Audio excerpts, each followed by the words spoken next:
Bet the Board. What do you mean you don't bet? I mean, I don't bet. You know, I don't gamble. I don't. I never have, and I never will. Yeah, right. I bet you $20 I can get you gambling before the end of the day. You owe me 15 grand, pal. Pay him. Pay that man his money. It's the Bet the Board podcast. God likes me. He really, really likes me. In the end, I wound up right back where I started. I could still pick winners, and I could still make money for all kinds of people back home. And why mess up a good thing? Here's Payne Insider and Todd Fuhrman. We have almost met the end of the road when you look at the Bet the Board Summer Series previews for all of college football's major conferences and Group of Five as well. But as we typically do around these parts, we save the best for last with the SEC. Welcome into the Bet the Board podcast. The college football series comes to an end today. I know people have been waiting with bated breath for us to talk about the behemoth in the room. I'm your host, Todd Fuhrman, joined as always by college football analyst and my esteemed co-host, Payne Insider and Brad Powers. Gentlemen, we've had a couple weeks to rest and recharge for the home stretch, and it's the SEC today. Can we get in and out of this program, Payne, in less than 3.5 hours? Way under, yeah. I think the over-under is probably at 2.5. But what's crazy is we expanded our college content this offseason, right? We implemented the Sun Belt, and people thought we weren't going to do an SEC preview. People were getting panicked. It's always interesting when you share with people, we're going to take a break on the podcast. We're going to come back a couple weeks later.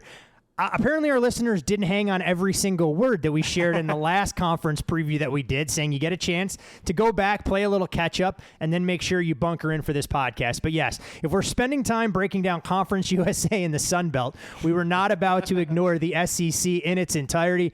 Brad, I know you had a chance to do some traveling as well. What was your favorite stadium you saw on the illustrious next installment of the Brad Powers College Football Circuit? Oh, wow. I'll be presidential and say I could find likable qualities in all of them. But if we had to pinpoint, out of the big boys, I appreciated Ohio State and Tennessee the most. Wait, in all of the stadiums you've gone to, being an Ohio native, this can't have been the first time that you went to the Shoe, was it? No, I've been on the field there before, but okay. I don't know.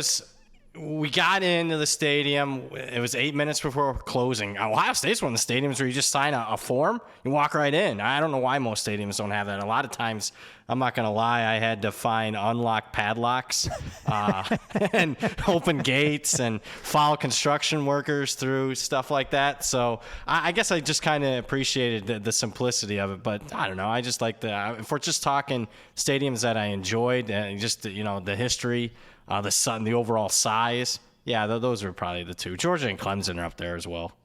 That's what I wanted to know. I saw all these videos, and my first question is like, how the fuck is he getting into all these places? He's grabbing a yellow vest, Payne. He's walking in like security as if he owns the place around those joints. I did get stopped twice by security. Kentucky and South Carolina got me. You know what, Brad? It's funny. Let's talk about some of those spots. I haven't had a chance to go Ohio State. I haven't been to most stadiums when you talk about it, but two of the four that you mentioned, we, of course, as our listeners know all too well, since you filled in admirably when Payne and I had our maiden voyage to Neyland Stadium. Absolutely electric environment, and then had a chance to go to Athens a handful of years ago.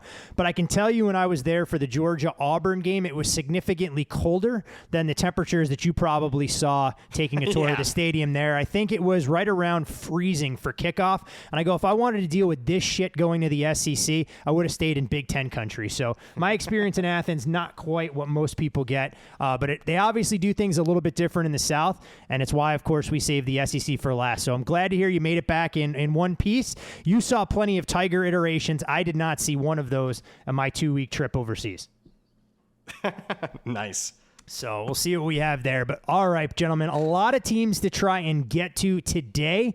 And as always, we'll run through these in alphabetical order by division. These will be time-stamped. So if you don't have 2.5 to 3 hours to commit to listening to the podcast in its entirety. You'll still have plenty of time before toe meets leather in late August when these teams start playing for real. And when we talk about the SEC, guys, SEC schools have now won 4 consecutive national titles. It's the most by a conference since the SEC won 7 straight from 2006 to 2012. Georgia, of course, looking to become the first three-peat national champion in the AP poll era. And when you look at 2023 being the 10th year of the college football playoff under its current construct, the SEC has won 6 of 9 championships. We know about the recruiting ranks, and we'll get to some of those individual schools. But a program that was once the perennial power that's fallen on a little bit of hard times is, of course, the Florida Gators with second-year head coach Billy Napier. When we look at Florida's win total coming into the season, 5.5 shaded to the over at a lot of books suggests they're going to have a hard time even getting bowl eligible. More than 100 to 1 to win the conference championship. It's not exactly what people are looking for out of Gainesville. And they're coming off of back-to-back losing seasons for the first time since the late 70s, and the first time that they've had back-to-back losing seasons in the SEC since the late 50s. Last year, they were 1-5 versus the AP Top 25, allowing nearly 35 points per game. The 2 wins that came against teams with winning records were Utah and South Carolina. And obviously, Utah came way back in week 1. The craziest part about this, when you look at Florida from 1980 to 2012, this is a program that had a grand total of 0 losing seasons. And Napier's 6-7 record in his first year at Florida was the worst winning percentage by a first-year Gators head coach since Charlie Pell in 1979. Doesn't appear that Urban Meyer is walking through those doors anytime soon. And Brad, when you look at Florida, Rob Sale, the offensive coordinator, no doubt has his hands full with the Gators offense that averaged its fewest points per game since 2017. And what could be better for a program in the SEC when they turn to a quarterback from the Big Ten West to take them out of the offensive doldrums?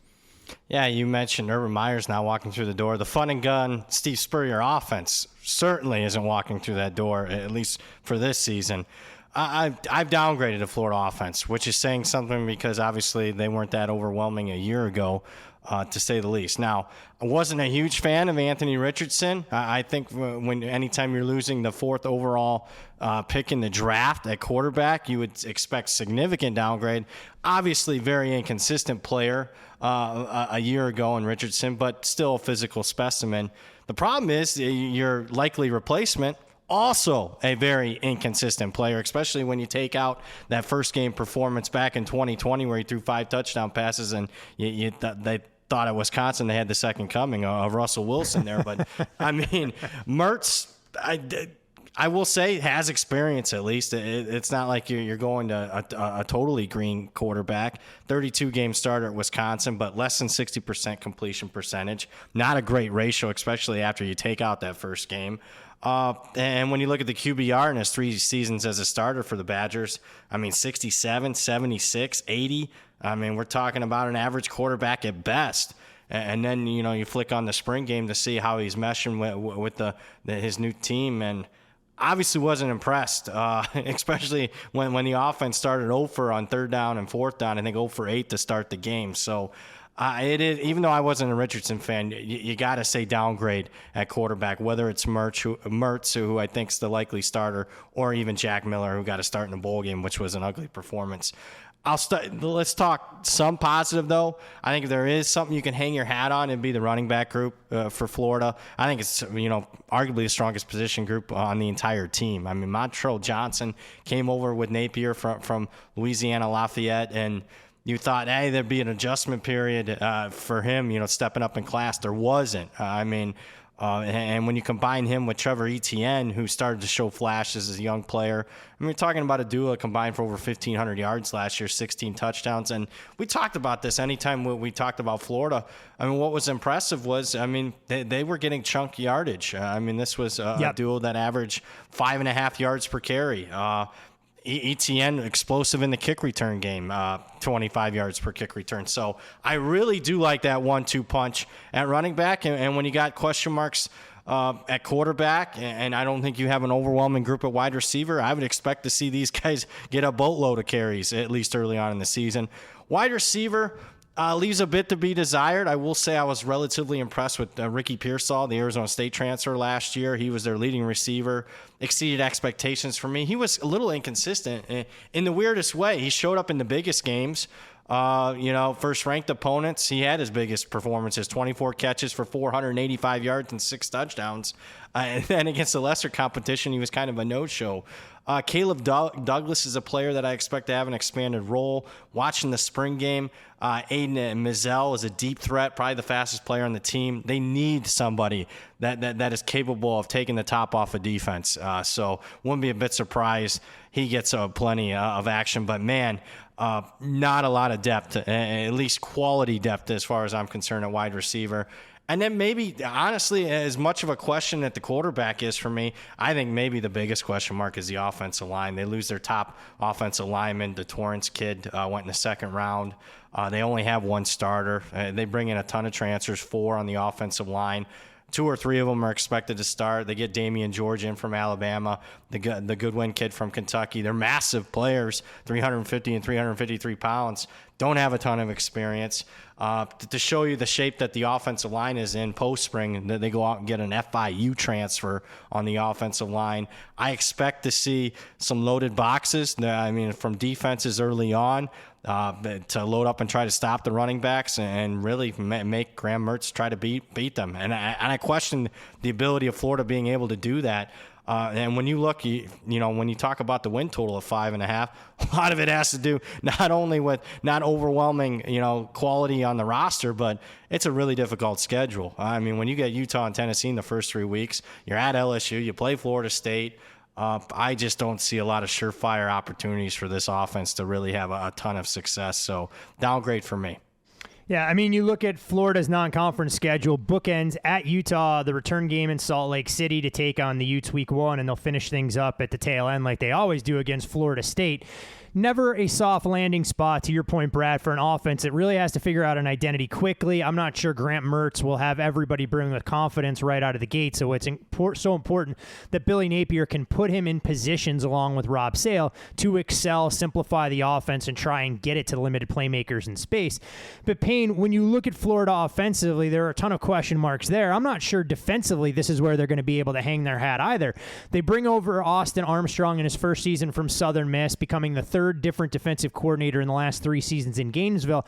Patrick Toney was just 32 years of age. Armstrong's even younger at 29. Of course, as we know with new coordinators, they talk about loving his energy in the spring game and being infectious with his personality. But this was a team that defensively was a disaster in 2022. They gave up 28 points per game, which was 10th in the SEC, 87th in the country. They allowed 25-plus points per game for the 3rd straight season for the first time in school history. 12th in terms of yards per game allowed. They couldn't get off the field on 3rd down. They ranked 103rd in the FBS in yards per play allowed last season and 100th in run defense, giving up more than 175 a pop. Do you see any light at the end of the tunnel for this group being better defensively? Is there a position group that's going to excel, or is it wait and see and a lot more red flags than anything else for what we're going to get out of the Gators stop unit? I'm going to try to be fair and optimistic because I'm with you when I look at Florida's offense. Like it's going to be struggle city, and then Keontae Goodwin in the last 48 hours is going to transfer out to some family issues. So not very high on Florida's offense. And defensively, though, it feels like a full reset. And I think that's a positive. Like returning production matters in most instances, and I just don't see that being the case here. Like Florida's outside the top 100 in returning production, but nobody wants returning production when it led to a defense that you mentioned was like outside the top 100 in virtually every meaningful schedule adjusted metric, whether it was success rate or EPA or 3rd down distance to go, available yards surrendered, you name it. Florida was that bad. I am high on Austin Armstrong. I believe Brad is as well. He's been a lot of the rave this offseason. He's only 29 years old. He's a whiz kid. Spent 2 years at Southern Miss as their defensive coordinator, if you can believe it. And you look at some of that track record where he inherited a defense that was outside the top 90 within 2 seasons. Southern Miss was a fringe top 40 defense. Nick Saban thought so much of him that he plucked him away to be his linebackers coach this year. And then 2 weeks later, Florida made Armstrong their DC. So it just gives you an idea of like how highly thought of Austin Armstrong is. Schematically, Florida is going to be far more aggressive and versatile. I like Florida's recruiting team defensively. Like Corey Raymond is that dude, right? Like Louisiana guy responsible for most of the elite LSU defensive backs over the last decade plus. You even look at the last 2 recruiting cycles for Florida. Top 5 players have all been blue chip defenders. And you look at the 2024 class, aside from DJ Lagway, the 4-star quarterback, top 7 ranked players in the Gators class, all on defense. I don't know how long Billy Napier's runway is going to be here. The schedule is that brutal, even in 2024 when you look ahead. But the defensive recruiting right now is damn good. In general, though, if you look at Florida, just didn't create enough negative plays last season. They were outside the top 90 in havoc as well. Couldn't stop the run. It led to offenses basically being really in these manageable situations where both the run and the pass were available, and Florida couldn't get off the field on third down because of it, right? The goal for a defense is kind of being able to key on things on third down. D-line, I think, improves. There's just some weird information coming out of Florida that's just tough, right? Like, you look at their talent, right? And Princely probably takes the next step off the edge. He was Florida's best defender last year, 11% pressure rate on pass rush snaps, and he can set the edge as a run defender. He's, projected as a first-round pick in 2024. Tyreek Sapp, it looks like he's going to continue to grow. Had a nice redshirt freshman season last year, played over 300 snaps plus defender.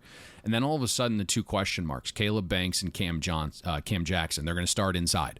They're 2 4-star transfer players this portal cycle. And what you hear from the coaching staff is, like, supposedly Cam Jackson has been the star of Florida's defense this offseason. And you look, just the limited reps he had at Memphis, he did show an ability to provide pressure from the inside. You'll see if that, carries over. But all of a sudden, the Gators do this weight change report that got released a few days ago, and Cam's gone from 340 pounds to 371. Like, I don't know how much penetration's happening at 371 pounds. Caleb Banks has played 47 snaps in 2 years at Louisville. 0 production. Now he's going to be a starter at the SEC level, so there's some question marks there. And then you have, the circus fat man and Desmond Watson playing. And it's like, what is he going to do at his weight? And everything this offseason was he wanted to play at 385 pounds. That was the goal.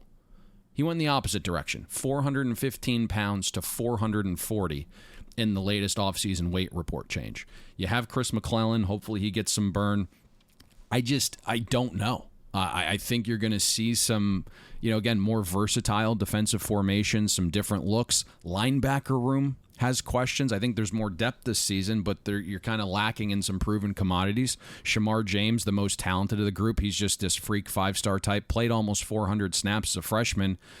He's got his first full spring as a sophomore. I think he needs to break out. You have Manny Nunnery, transferred in from Houston, was a spring standout, played great in the orange and blue game. Mitchell transfers in from Ohio State, Spurlock from Michigan, but they're both kind of just Jags, right? If James doesn't make that leap, linebacker play could be down year over year. Cornerback, you have a horse in Jason Marshall Jr. If you listen to him at SEC Media Days, he came out and said he's going to have the opportunity to play more press man coverage this season.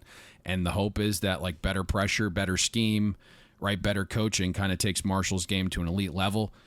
Last year, allowed 47% reception rate when targeted, 2 touchdowns over the last 1,300 snaps surrendered, so he is damn good. He's got a chance to be one of the first corners taken next year. But past Marshall, is there the depth here? Devin Moore is a guy that everyone is penciling in as cornerback too, but he's still working his way back from an injury. Jalen Kimber was actually the far better player in spring, and then these summer-led practices as well. Jakeem Jackson, top 50 true freshman, but he did enroll early. Word is he's hit the ground running and is going to contribute this season. Safety position needed some help, so R.J. Moten transfers in from Michigan. He was the number 2 safety this portal cycle. He's been a plus safety back-to-back seasons. Kamari Wilson was the prize of Florida's 2022 class. He's in year 3. Needs a big season. I don't know what he is, right? It was a guy that everyone thought was like this silent commitment to Georgia. He flirted with FSU, but Georgia was a lock. And then out of left field commits to Florida. He was a rankings dropper towards the end of that recruiting process. Went from the 3rd best safety to the 9th best. Replacement level player last season, struggled in coverage, supposedly has added 11 pounds. Maybe that's better for his playing style. He looks like more of a box safety, but I think overall it's like impossible for Florida not to improve defensively. I know we're starting their rating well above last season's finish defensively, but like Brad down offensively. 2 things, though, that would lead to potential underachievement again is that if Mertz and the quarterback play is so bad that it puts the defense in bad spots, the schedule of offenses is damn difficult too. We're projecting 10 Power 5 offenses on Florida's schedule to have an average efficiency rank of 26th. But I do think, right, you look at this and think about the teams on the schedule, there's some level of heightened variance within the Gators where they might be able to luck out, right? Utah's offensive health week 1. Right, Joe Milton can throw a baseball 109 miles per hour, but what's his progression as an actual quarterback? South Carolina's offensive line, right? Georgia has a new OC QB tandem. Is Jordan Travis going to be healthy late in the season?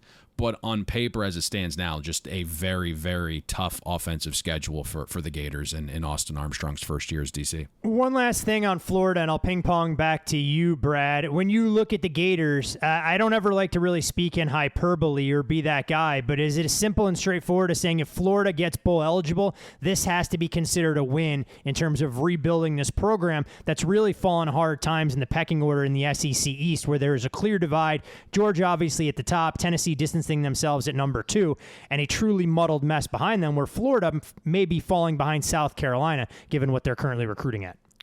First, I do want to mention, since I've been doing the podcast with you guys, I'm not sure there's been a better line that has been uttered than I don't know how much penetration is happening at 371 pounds. So, well done, Mr. Insider. Speaking of well done, I'll get to your question in just a second. I know I don't want to go too long here. Yeah, but no worries. Yeah, deep diving into this, what I was thinking of, because I was taking a peek at the defense while I was doing the offense, but what was stunning to me was the conversation I had with Payne. This is like May 1st or 2nd. I can't remember the exact date. And I'm sitting there at dinner with him, and we're talking, obviously, college football, talking ball. And he's talking about wanting to bet this under in week 1 with Utah, for Florida-Utah game. I got to tell you, with everything that he has going on, and everything that, Florida, to me, deep diving into them, and then Utah's quarterback situation, I just want to tip my cap to you, Payne. And we've seen nothing but under money come in on that one. As far as the season, yes, I would. Florida fans don't want to hear it. 6-6 to me would be a massive success. I know they'll still look at it as a failure, but I can't get there. This is, I bet 120 win totals. 5.5 is very reasonable to me and very fair. I was actually surprised it opened that low. I was wanting to bet under. I thought we'd get a 6, maybe even a 6.5, and just has never showed. And it's one of the few win totals we haven't seen hardly any movement. Yeah, I was going to say 5.5 more or less painted at most shops, depending on where you shop around. The juice is right there, but felt like a pretty fair reflection of odds makers saying, hey, prove me wrong that you're a 500 football team, given all the challenges that Florida will have to face in the 2023 season. And this used to be one of the games that you'd circle on the calendar every single season in late October between Florida and Georgia in Jacksonville, the world's largest outdoor cocktail party. But right now, it's become more of a coronation. It feels like Georgia wins this football game. They get anointed SEC East champs before the calendar even flips to November. And clearly you win back-to-back national championships. Everybody takes notice. Georgia's win total this year, a robust 11.5, and they've now moved at some of the sharpest shops out there as odds-on favorites to win the SEC. When we look at Georgia, gentlemen, 25 players have now been selected in the NFL draft over the last 2 years. 19 Bulldog defensive players were drafted over the last 3 seasons, with 5 selected last season. The back-to-back national champions are one thing, but 6 straight seasons they finished inside the AP top 10, which is a school record. They have more national titles than losses over the last 2 years. Winners of 17 straight games coming into this year. 29 wins the last 2 seasons is tied for the most over a 2-year span in college football history. Trying to become the first three-peat national champion in college football since the Minnesota Golden Gophers accomplished that feat back in 1934 to 1936. I mean, this is a team that broke records last year in the national title game with a 65-point outburst against TCU. The only team in the FBS to rank top 5 in scoring offense and defense last year. 7 straight seasons with a top 5 recruiting class in the country. I mean, the list goes on and on. But Payne, when we look at this team offensively, Mike Bobo takes over as OC for Todd Monken, who's taken his talents to the Baltimore Ravens. Bobo has obviously worked with former Georgia great quarterbacks in Matthew Stafford and Aaron Murray, but he's not the only loss for this team offensively. There are a number of other pieces that'll be gone from a group that broke school records in yards per game with more than 500 at contest and yards per play at 7.2. But most importantly, we couldn't talk Georgia football without letting you lead on the offense in terms of what the fall off is going to be at the quarterback position now that Stetson Bennett is no longer there. The most impressive thing, though, that Stetson Bennett accomplished, gentlemen, isn't winning national champions. It's the guy was in college for about 7+ years, didn't graduate. I mean, hey, if you want to go to school and do a lot of things, he didn't play college any more than Cardale Jones. I'm efficient. I didn't graduate, but it only took me 2 years to figure that out. Yeah, but you weren't there for 7 years. A lot of people can get doctorate degrees by then. More efficient in my decisions. I think, you start with kind of like the overarching pulse of Georgia, and Kirby Smart has come out and said, like, this was his toughest offseason since being in Athens. There's been at least 3 massive known off-field incidents, and Kirby just acknowledged that it's just been brutal, and he sat the team down recently and insinuated everyone was getting complacent.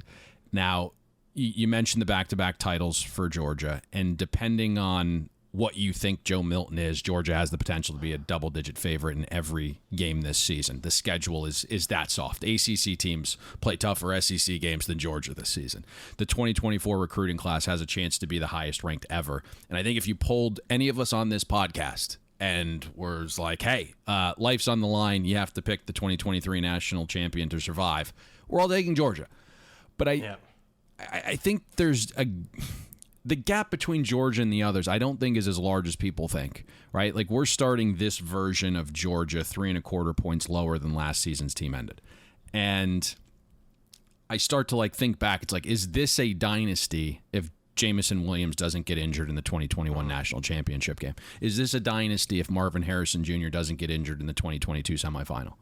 And so that's kind of how I'm thinking about this. You mentioned Mike Bobo replacing Todd Monken as the offensive coordinator. On the surface, for Georgia fans, like, Bobo ran some damn good dog offenses from 2007 to 2014. But if you look at what he's done recently, not good, Bob. From 2017 onward, like, he's ran nothing but underachieving offenses at Colorado State, South Carolina, and Auburn. And I know he had some medical issues along the way. Maybe that played a part, and he obviously has more talent now than he's had at those offenses. But I do think it's a downgrade from Monken to Bobo, even though word is, like, Monken's left the cheat sheet behind since Bobo was an analyst on last year's staff. Carson Beck replaces Stetson Bennett. He's got far more traits. There's no doubt about that. The upside's probably larger, too. The metrics and mop-up duty looked good last year, and Beck had a damn good spring game. But the sample size isn't there, and Beck's been in Athens since 2020 and couldn't beat out Stetson Bennett. So I think you have to start your player projection for Carson Beck lower than Stetson Bennett. That's just how you would have to do it from the onset, and then you make those adjustments. You look at the last 2 recruiting cycles for Georgia, 21 offensive players taken. Those 21 players combined are below the entire class average. They're good players, but they average out about 2 points below the actual class average. So Kirby's getting far better defensive players than offensive. It's to be expected, but offense is far more valuable than defense in this era of football. So that's the reason why I don't think the gap is as large as people think. Now, I don't believe Georgia's deficiencies will get exposed because the schedule's that damn soft. But again, you start to figure out how this maybe doesn't go the way we all project it to, and it's like off-field issues, right? Kirby's warning of complacency. You have the OC quarterback change. There's tons of young guys that are being, propelled into positions where they have to perform and haven't been tasked with that before. And, those are probably the areas where, could potentially prevent Georgia from three-peating. What's around Bobo and Carson Beck look pretty damn solid, and you get Brock Bowers returning, right? He's too young to turn pro. That's the only reason he's here. He's that damn good. He could have went to the NFL and been a first-round pick.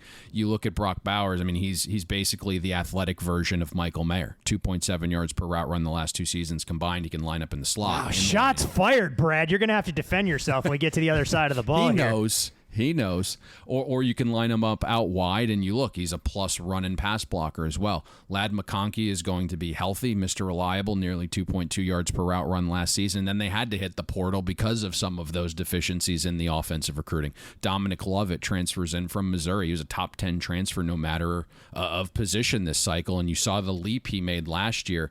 He's best as a slot receiver, lined up there 84% of snaps for Missouri, averaged nearly 3 yards per route run, did not have a single drop on 76 targets. Depth is there. You have Ra and Jack Saint. The O-line, per Kirby, goes 10 deep. He said it multiple times this offseason. He thinks the O-line is the team's strength. We'll see, right? Like Truss, Van Pran, and Ratledge all return in the middle. Ratledge was the team's best pass blocker last season. Not a factor in the run game. Van Pran is solid. Truss, more of a road grader.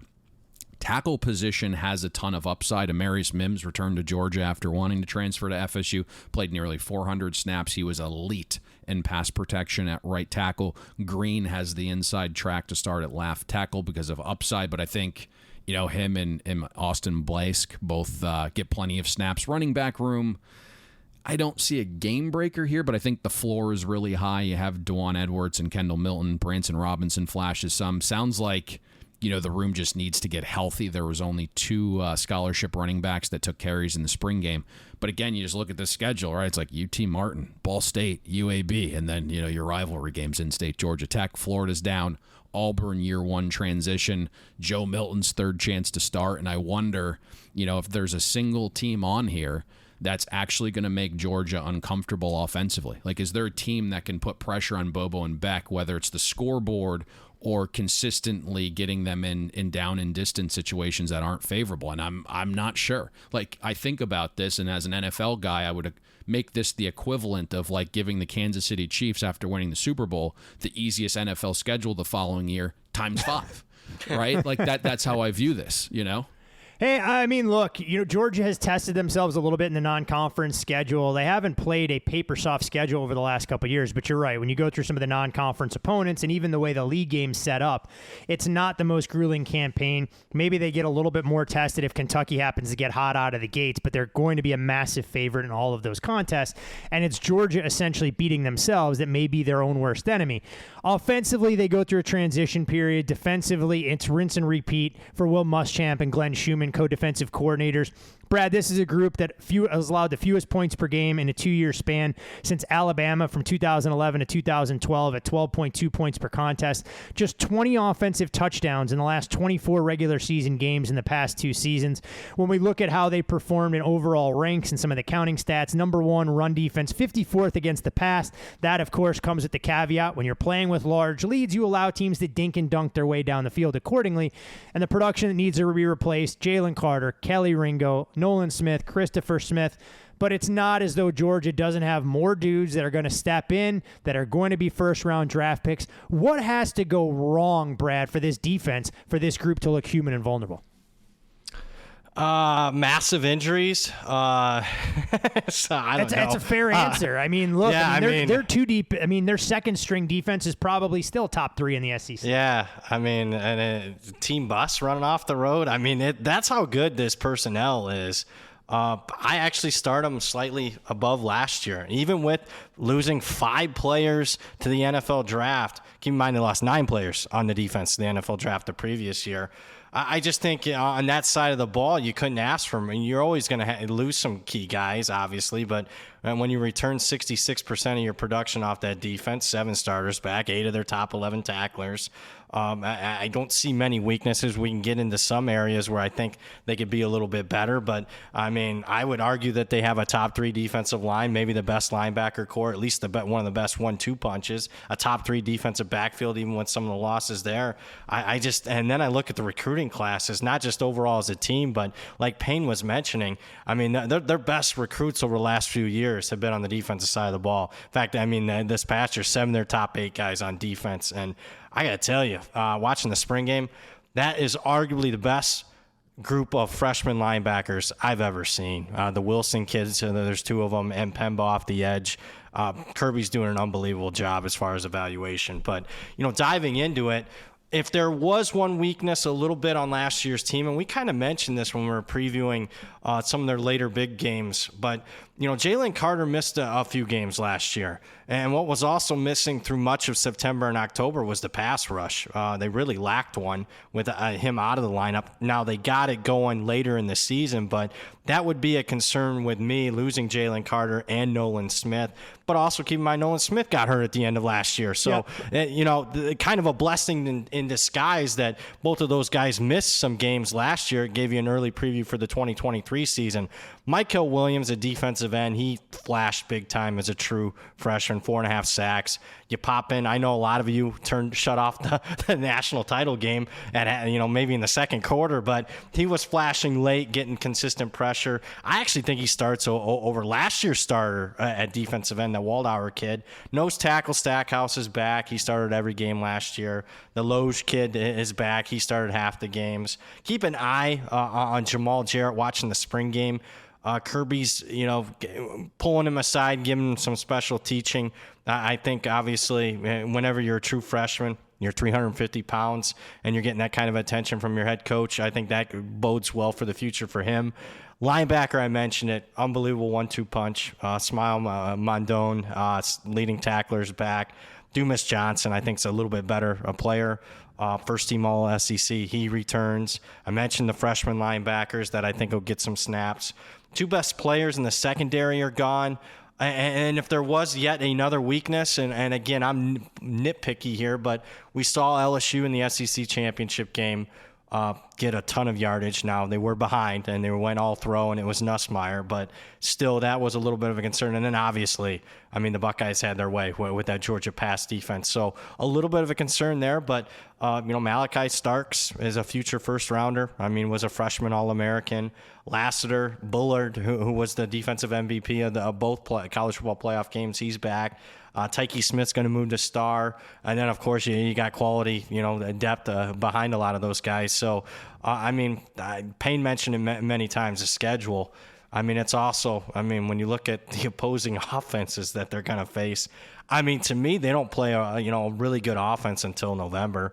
That 2-game stretch against Ole Miss and Tennessee. And that's it. I don't see really anybody really being able to take advantage of some of the possible weaknesses that this team has. And, by November, I think they'll have much of it cleaned up. So, to me, are they as good as that generational defense from a couple years ago?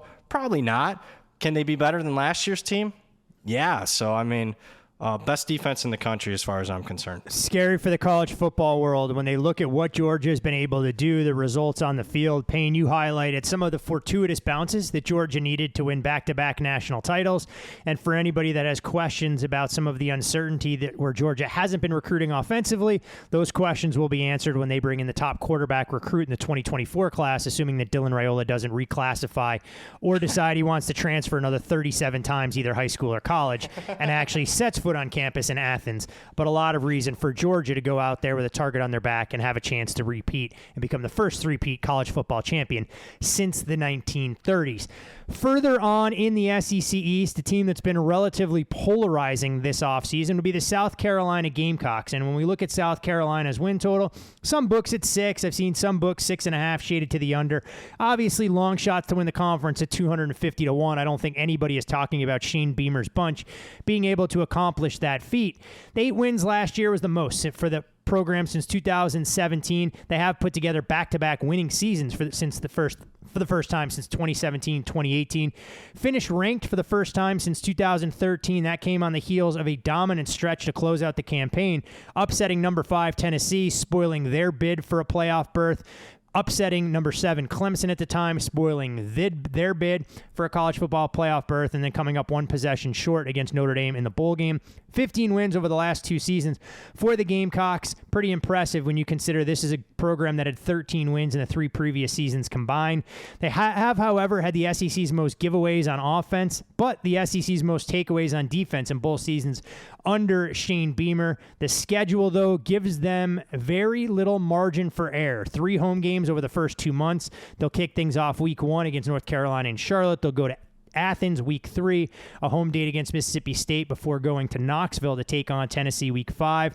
Starters, not a ton of returning experience, but Payne, one position where they do return considerable experience is at quarterback with Spencer Rattler, who at least showed flashes of the guy that some of the recruiting analysts thought he could be. There's talk about him potentially being a first-round draft pick if he continues to accelerate his development. but there's also a familiar face at the offensive coordinator spot down there in Columbia, which leads me to believe you're not going to be that optimistic about the crooked number South Carolina is going to put up on the scoreboard every single Saturday this fall.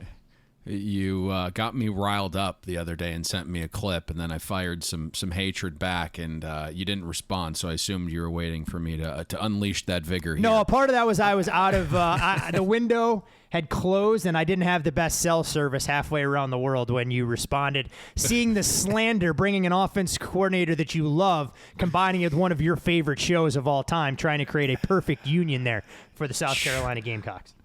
I said this in passing during our ACC preview, but how South Carolina finished last season, right? Upsetting Tennessee and then in-state rival Clemson, and what Shane Beamer's doing on the recruiting trail, something you mentioned a few moments ago. It's kind of caused this hype and like a fever pitch excitement from the Gamecock fan base that I don't see translating to the field, and what's really, I think, a crucial year for Beamer, year 3. Everyone wanted Marcus Satterfield out, right? Like, they got their wish. There was late season offensive improvement if you kind of paid close attention. It was based upon simplicity. Like, the personnel grouping data was wild. South Carolina went from basically playing about 22 different personnel packages down to 7 late in the season. And that's supposedly what new OC Dowell Loggins has focused on this offseason, basically simplicity. Todd kind of spoiled it a little bit, but I'm not a huge Dowell Loggins guy. And, you look at what he did in the NFL, and now he's calling plays for the first time at the college level, but Loggins was the Bears OC in 16 and 17. He inherited a top 10 offense, and within 2 years, the Bears were 28th in schedule-adjusted offensive efficiency. And then the Miami Dolphins hired Loggins as their OC in 2018. I wanted to jump off the port of Miami Bridge.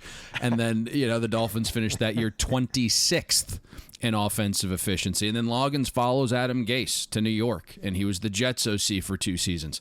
The Jets finished 31st and 32nd in offensive efficiency back-to-back seasons. I don't know how he's employed, okay? When I look at the Gamecocks last season, you look like they scored points by being explosive. They were top 25 in explosive play percentage, and then they were extremely buttoned up once they reached the green zone, over 5 points per trip inside the 40. But they lacked some down-to-down consistency. They were outside the top 75 in success rate. And then you couple that with 25 turnovers. It's basically why South Carolina had really scattered offensive performances. So you mentioned Spencer Rattler at the top. I think it's on him, right? You see his peak. It's pretty damn good. Just kind of needs to raise the floor and not make all of the incessant mistakes. Clean up the footwork when he's under pressure. That's an area he struggled with. If you look, Rattler had the 4th highest turnover-worthy play rate among Power 5 quarterbacks with at least 400 dropbacks. I also don't see much around Spencer Rattler right now. Right, the O-line, serious question mark.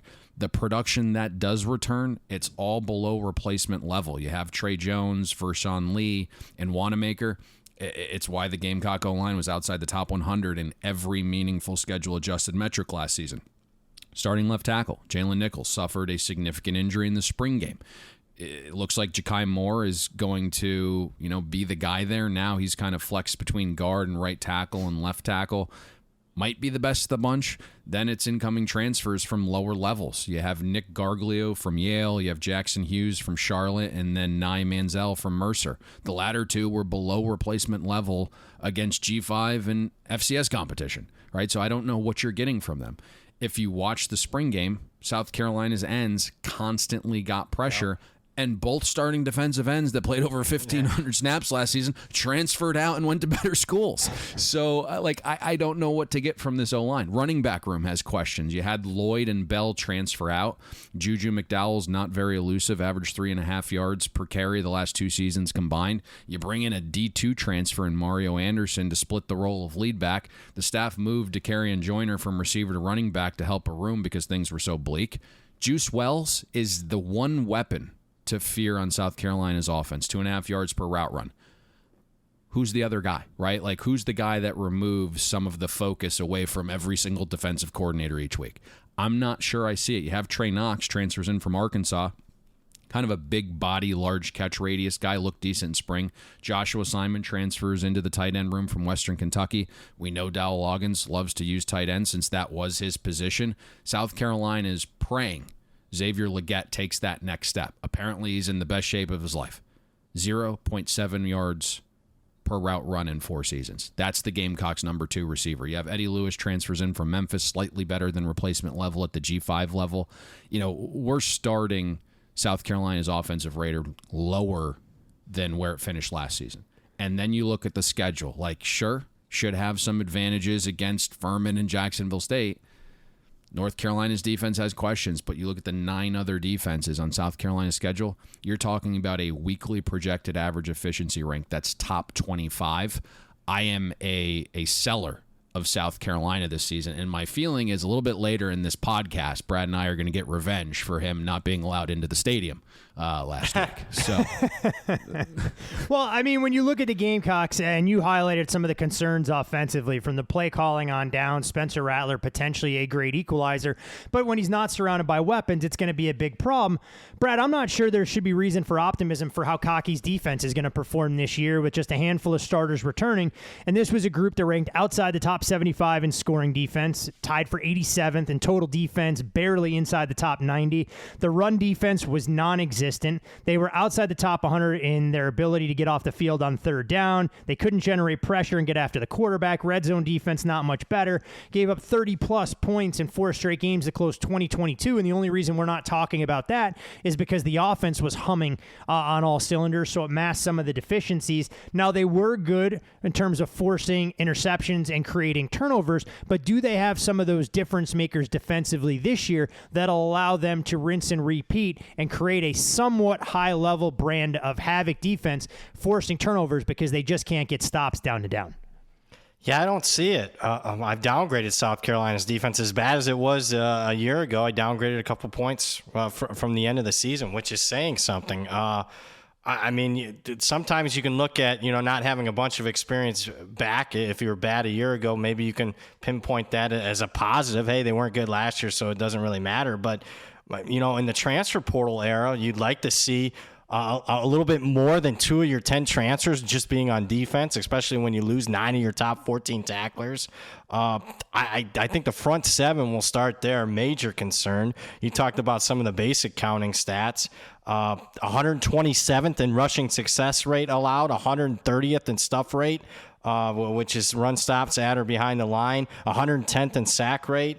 And just basic rush yards per game. The last 5 games, they were completely worn down. You gave up 251 rush yards per game those last 5, even with those 2 big monster upsets over Tennessee and Clemson. I know Notre Dame in the second half of the bowl game had their way, to say the least, with that front 7. And, you could tell Beamer, thought there was a problem. He brings in a new defensive line coach from Tulane and Robertson. Tonka Hemingway is arguably their top player on that defensive front, at least a defensive tackle. 8 TFLs a year ago. Huntley, they're probably going to be the other starter there. They get that Strawn kid back from injury, a defensive end. Payne did mention this, though. As many questions that I have on the defensive front, they dominated the spring game, which I don't think bodes well at all for the South Carolina offensive line. A couple guys that flashed to me, Elijah Davis, a 4-star JUCO kid. Brian Thomas off the edge was impressive, but again, I think it probably has to do with more of a really bad South Carolina offensive line than it does their ability. Linebacker, as much as I question the defensive front, I mean, linebacker's even a bigger question mark. I mean, they lose their top 2 players from a year ago. They do get the Mo Kaba kid back from injury. Stone Blanton was okay as a freshman. Beamer seems to like this true freshman, Pup Howard, who actually practiced with the team in the bowl practices a year ago. He graduated early. Just don't see it, though, from a talent perspective or an experience level. The one positive would be the secondary, arguably a team strength. Dial at cornerback was highly productive. Amanda Worry led the team as a true freshman in tackles a year ago. He was first in the country among freshmen in solo stops. DQ Smith, another freshman that played well last year. He certainly flashed in the bowl game, had a pick 6. Jalen Kilgore is a name to keep an eye on in that backfield. But again, I question not only the quality of starters, but I certainly question the quality depth. I mean, you lost a lot of your key players from last year, and Payne mentioned it. Guys transferred out of it. Jordan Birch, arguably their best, guy off the edge. He goes to Oregon. Gilbert Edmond goes to Florida State. And you lose 3 draft picks. Don't see it. I got to downgrade. And then you look at the schedule, especially early on. I mean, they're facing North Carolina, one of the better offenses in the country. Georgia, Tennessee, all away from home, all in September. I don't expect this team to have much success early on if they get beaten down by a couple of those offenses. What they're going to have in October and November. So I am down on South Carolina's defense. One last thing on this team, Payne, and I'll come back to you for the final word. When you look at the current state of the program there, I know Shane Beamer, love him or hate him, he's a very interesting individual that's obviously galvanized this fan base a little bit. What's your overall feeling about the direction of this program and what Beamer can accomplish, knowing that the footprint that they're in going to make it tough to compete with the Tennessees and Georgias of the world when they're humming on all cylinders, but clearly a trajectory for a team that's at least trending up compared to where they were before they brought in Beamer to take things over? I think it's the question we've had for a long while now, right? Like, what's the ceiling for a program like this? I don't know the answer to that. Shane Beamer's come in. He's been loud. He's been boisterous. He's won some recruiting trail battles. He had the 2 upsets to end last season, which drastically changes the entire vision of what the Gamecocks are to casual fans. But I don't really know, right? I mean, we talk about some of those recruiting battles too, and now all of a sudden you look at South Carolina's 2024 class, like it's on the fringe of being top 25. It's really regressed the last couple of weeks. They haven't really signed anybody. And how many times are you going to land like 2 4-star tackles simply because they're both in the state of South Carolina? Yep. Right? That becomes the question mark. So I don't know what the potential is here. The fan base is awesome. Right, for having their level of performance over the last awesome, decade or so. Delusional. I mean, best. Sure, we'll depend on semantics there in terms of how we want to look at it. It feels like the peak of South Carolina football is a team that wins 8-9 games routinely. That's what peak Gamecock football looks like. And, unfortunately, they're not going to get there this year. This will piss off SEC fans, but when I look at South Carolina in the East, the team that they remind me the most of in the West is Arkansas. In terms of fan bases that want their program to be elite, but are always going to be living in the shadows of some of the perennial powers and blue bloods in their respective division. Now, maybe the new landscape of the SEC will open up some opportunities, but I think you kind of take that wait-and-see approach, and we'll see how South Carolina handles a bit of prosperity. More on them a little bit later in the show. Tennessee, a program with a rich tradition that the current college football fan that may be in their early 20s may not be that familiar with, because it's a Volunteers program that has fallen on some hard times up until last year, where they really were able to get themselves over the hump and create a lot more optimism. We've seen some of that bear fruit on the recruiting trail as well. And when we look at the Tennessee Volunteers headed into 2023, Josh Heupel's bunch has a win total set at 9. They're odds to win the conference right around 15-1, upwards of 20 if you shop. Most wins, 11, and the best AP poll finish of 6 since the 2001 season last year. The 6 wins versus AP top 25 opponents tied a program record. They led the FBS and set program records for points per game at 46.1 and yards per game at 525. Josh Heupel led a top 10 scoring offense in the FBS all 5 seasons he's been an FBS head coach, and is now one of 4 active FBS head coaches to lead multiple programs to New Year's 6 bowl appearances. Was, of course, the AP SEC Coach of the Year, and has more wins over the last 5 years of 46 than Ryan Day, Kyle Whittingham, James Franklin, or Jimbo Fisher. A pretty impressive list. Ranked number 1 in terms of ranking for the first time since 1998 at one point last season. And while normally we would start with the Volunteers offense and the expectations for how things are going to look with Joe Milton taking over for Hendon Hooker, Brad, I'm going to go to you first and talk about Tennessee on the defensive side, led by Tim Banks. They had a couple of big losses, most notably Byron Young and Jeremy Banks. This was a group that improved from the number 90 scoring defense to a top 40 unit last year, and clearly their jobs were significantly easier. They didn't have to hold everybody in check to 21 points per game or less, but when you look at Tennessee Tennessee defensively? Can they move forward from where they were last year, or will it not be a big deal if the offense is able to average 45 plus every time they put the pads on Saturdays? Yeah, I do think it's probably more dependent on the offense of just how much they're going to have to lean on or not lean on this defense. You mentioned that they did certainly show improvement a year ago, particularly in basic, just points per game, allowed a touchdown less per game than what they did in 2021. They still gave up a ton of yards, though. So it was certainly a bend but don't break type of style of defense. Do lose a couple of their, I would say, their most havoc-creating guys, led by Young at defensive end. I do like the returning productions, number 22 in the country, 73%. Of the 21 defenders that saw 200 snaps, 14 of them are back. I could see it on paper. If we're just doing, a power rating, the top defenses in the country, not, and adjusting for schedule. If everything goes well and they don't have many injuries, I could see it being a top 30 caliber defense. But, again, I'm not sure that they're going to have to necessarily overly rely on it, depending on what Joe Milton is, and Payne will get into that. But I like their defensive coordinator, Banks, if not for, one thing, he's certainly aggressive. They forced 22 turnovers a year ago. They have some bits and pieces. I like their front. The Tyler Barron kid was disruptive. Big O on the defensive tackle, Amari Thomas, 320 pounds. As long as he can give them some quality snaps, I think they're okay there. Leading tacklers back in Aaron Beasley at linebacker. Roman Harrison also in that group with 7 tackles for loss. They added a key transfer I think is going to start immediately and from BYU, and Keenan Peely. He's had 25 starts in his career.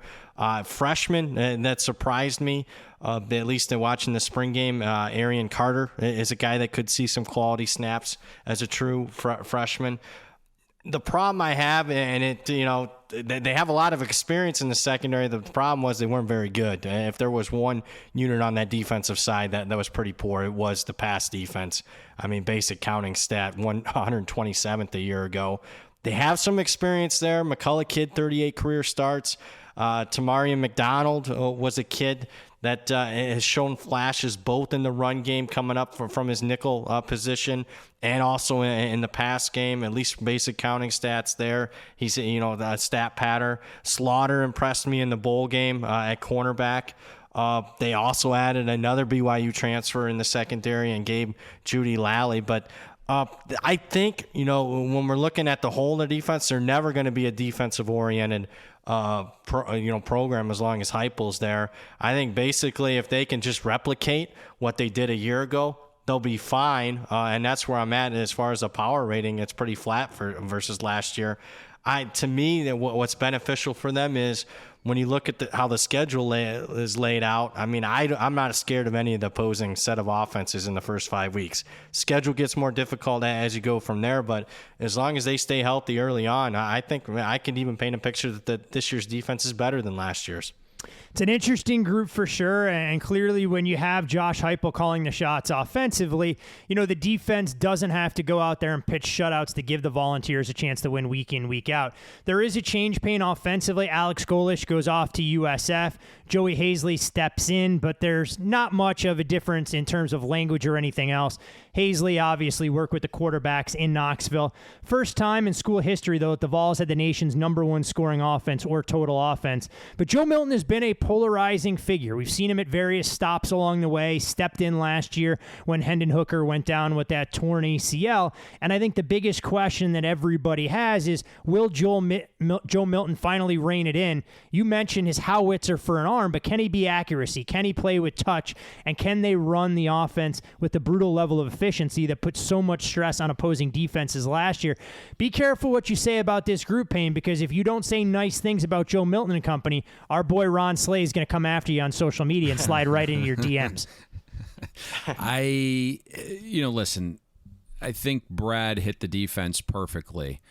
And when you look offensively, I think that, I'm going to kind of try to dance around this a little bit because I don't want my words to get thrown into like some other pool where I just think they're going to be horrific, because I don't think that's the case. But Tennessee loses 4 premium position offensive players to the NFL, all selected in the first 74 picks. Quarterback, tackle, 2 receivers from that record-setting Vols offense that you mentioned that was like number 1, right, in basically everything.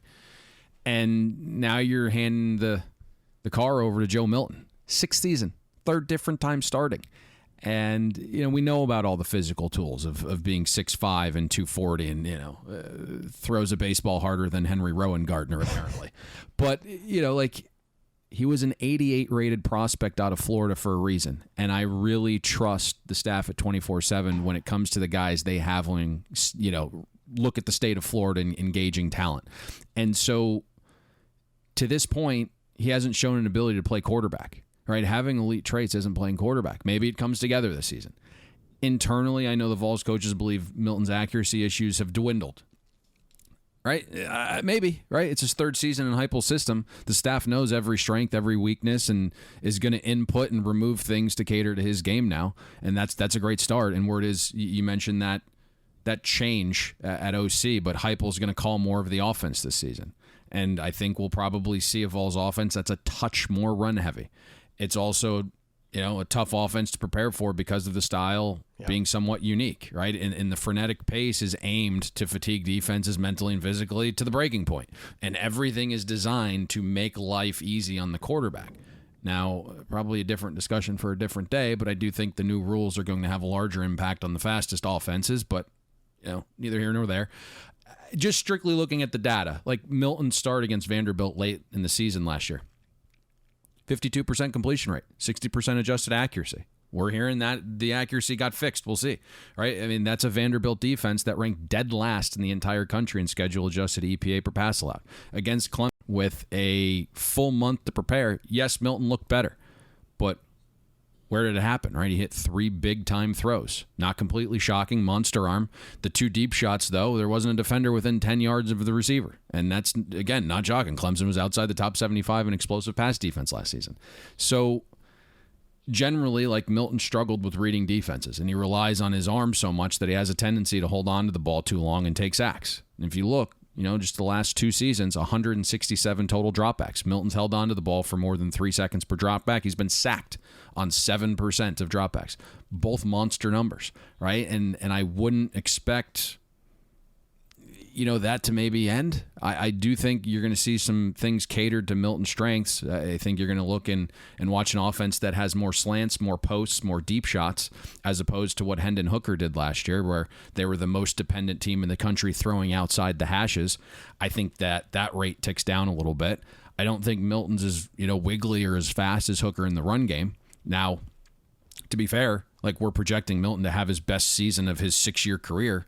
But even in saying that, the projection lowers the ceiling of Tennessee's offense by a good bit this season. And I think even if you had a bunch of those guys returning based upon some of the metrics they put up last year, you'd probably have to call for regression just because it'd be very difficult to duplicate that. Yep.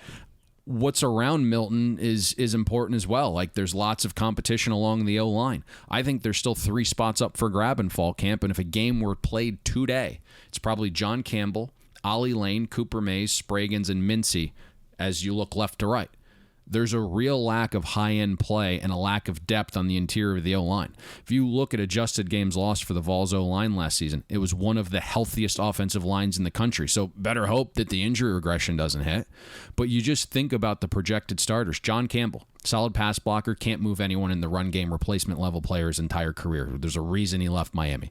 Need Mincy to take that next step, but below replacement level last season. Spragans, 3 years of below replacement level play. Cooper Mace, replacement level player. Ollie Lane, hoping to be a full-time starter for the first time in his 6 seasons, right? The weapons, I think, are fine despite losing Hyatt and Tillman. Brew McCoy returns, sure-handed, big-body physical receiver. Squirrel Wright has supposedly put on a few pounds, but a true home run hitter, right? Averaged over 4 yards per route run on 126 snaps last season. Dante Thornton transfers in from Oregon. I think Heupel will do a good job getting Thornton some free release looks, the same ones that he got Hyatt, since Thornton has trouble beating press man. And then Keaton, who apparently is Milton's favorite target. That's a solid 4. Running back room has Jalen Wright and Jabari Small. I think the workload probably is close to split again. Jabari gets the hard yards, protects the football, Wright more of the change of pace back, needs to hold on to the ball better. Had some fumbling issues last year. There's a lot of hype surrounding Cameron Seldon, a high 4-star kid from this 23 class. Tennessee should have a really solid offense. I just don't think Joe Milton allows it to be elite again. And honestly, like, going back to what I said before, like, I don't think whoever's under center, like, they were sure to regress. Like, Tennessee was absolutely deadly last year once they entered the green zone. 5.3 points per trip inside the 40. It was a top 3 rate in the country. So yeah, that was going to regress, right? Offensive line health was through the roof. I think the way Milton holds onto the ball, there's going to be far more 3-and-outs this season. That was something the Vols offense was number 1 in the country at avoiding 3-and-outs. And that's what allows Heupel's pace to truly wear down a defense, right? If you're going 3-and-out, less ability to get that tempo turned up. And then you get to the schedule. The Vols face 9 Power 5 defenses. 7 of them we're projecting inside our top 40. 5 of them inside our top 20. So I think it's clear regression for at least the Vols offense this season. If Joe Milton were to struggle with accuracy, do you think Tennessee would be knee-jerk and go to the young kid in Nico, who is the number 2 quarterback recruit behind only Arch Manning in this recent class? Or do you feel their game plan is, hey, Joe Milton's going to be our guy, barring injury. We're going to let him take us to the promised land, boom or bust? Well, I think what Brad had mentioned, about, the schedule here, you look at it and it's like, Virginia's defense should be solid, but you have Austin Peay. What does Florida's defense do? You have UTSA, South Carolina. So the schedule isn't that daunting early. And I think at that point, you probably have the visions of a good season. But if this were to turn, you certainly go to Nico, and you, as a recruiter and offensive mind, you throw your hands up and say, hey, we tried with Joe Milton again. Yep. There's a reason he was benched a year or two ago. There's a reason he's been in college football 6 years. There's a reason, we gave him an opportunity to start for the 3rd time, something quarterbacks just don't get the opportunity to do. And you just blame it on the quarterback, and you transition to Nico and get him ready for next season. Yeah, I mean, things get real for Tennessee after their bye week that comes week 6, a trio of games that'll see them at home at Neyland Stadium against Texas A&M and back-to-back road games at Alabama, at Kentucky.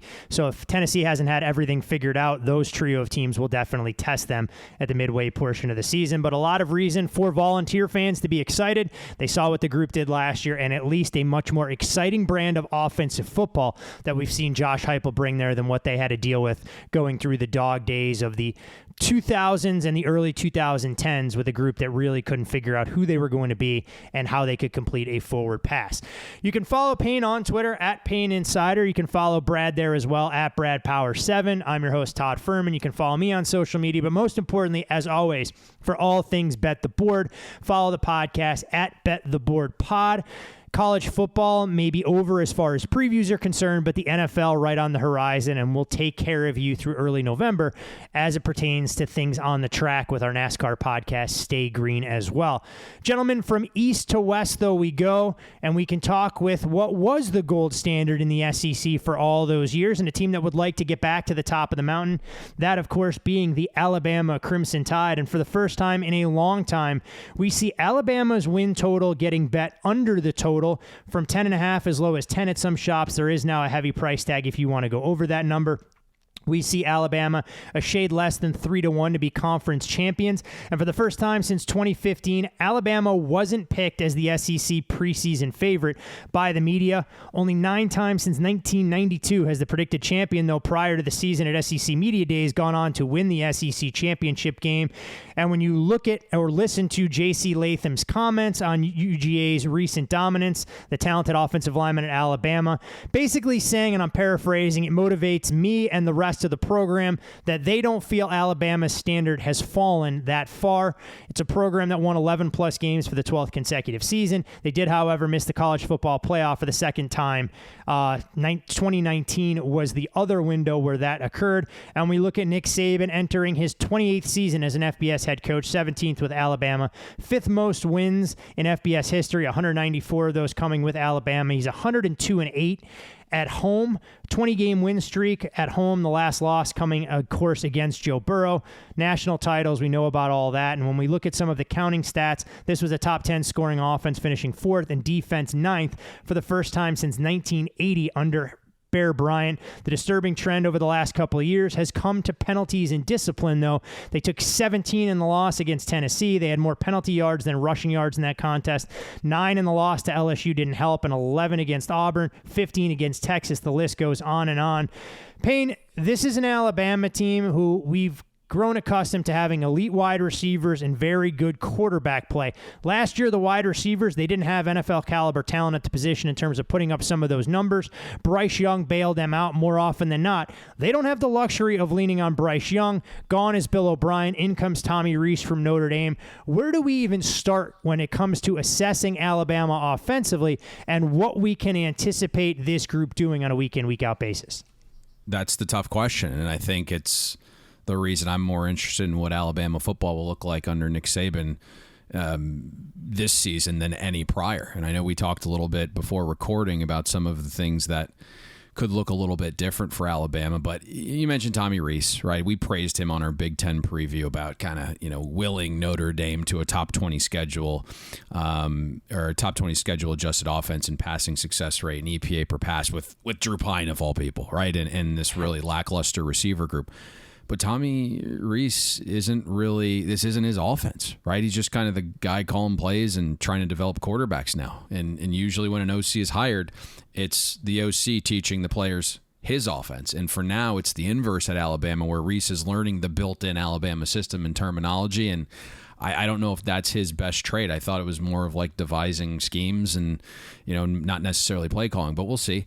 Quarterback is obviously what everyone wants to talk about because it's usually the only conversation casual fans can have at the bar. For us, right, we talk about it because it's the most valuable position in the game. And I think the last time Alabama's had this much of a question mark at quarterback, you'd have to rewind to 2014 and 2015 with Blake Sims and Jacob Coker. What a tandem they had down in Tuscaloosa that season. But they were so good everywhere else that Bama only lost 2 regular season games combined those 2 years, I think the current quarterback situation, at least for this year, feels bleaker, right? And there's far less premium offensive talent that's surrounding Ty Simpson and Jalen Milroe and Tyler Buckner. I went back yesterday and you hit it perfectly on like what this team is without Bryce Young. But our win expectancy number for Alabama last season was 9.49 wins. And now they lose the first and third overall picks, from the 2023 draft. And like of the premium college football teams the last 2 seasons, I don't think any of them were more dependent on a single player than Alabama. Bryce Young graded out the best passer in college football the last 2 seasons combined. You think about what he did for that offense, right? He wasn't like operating an offense. He was basically the playmaker, and he was creating out of structure for a Bama offense that didn't and doesn't really have an elite go-to guy still. And you look at Bryce Young's wins above replacement. They're the highest of any SEC quarterback. He was that important.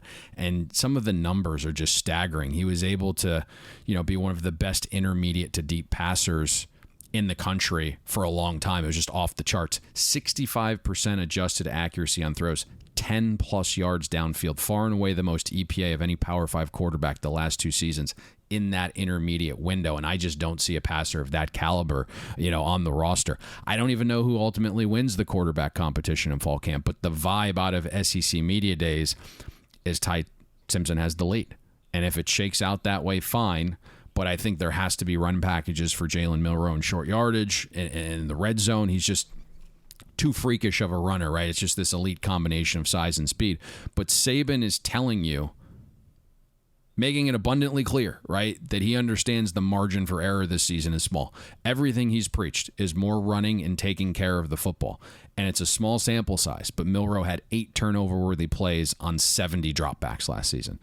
Milroe has trouble with progressions for as mobile as he is. He holds on to the ball, right? And it leads to a ton of negative plays. Held on to the ball for 3.3 seconds on average last year. Took 5 sacks. And again, if you're paying close enough attention, like coaches are going to tell you their thoughts by their actions.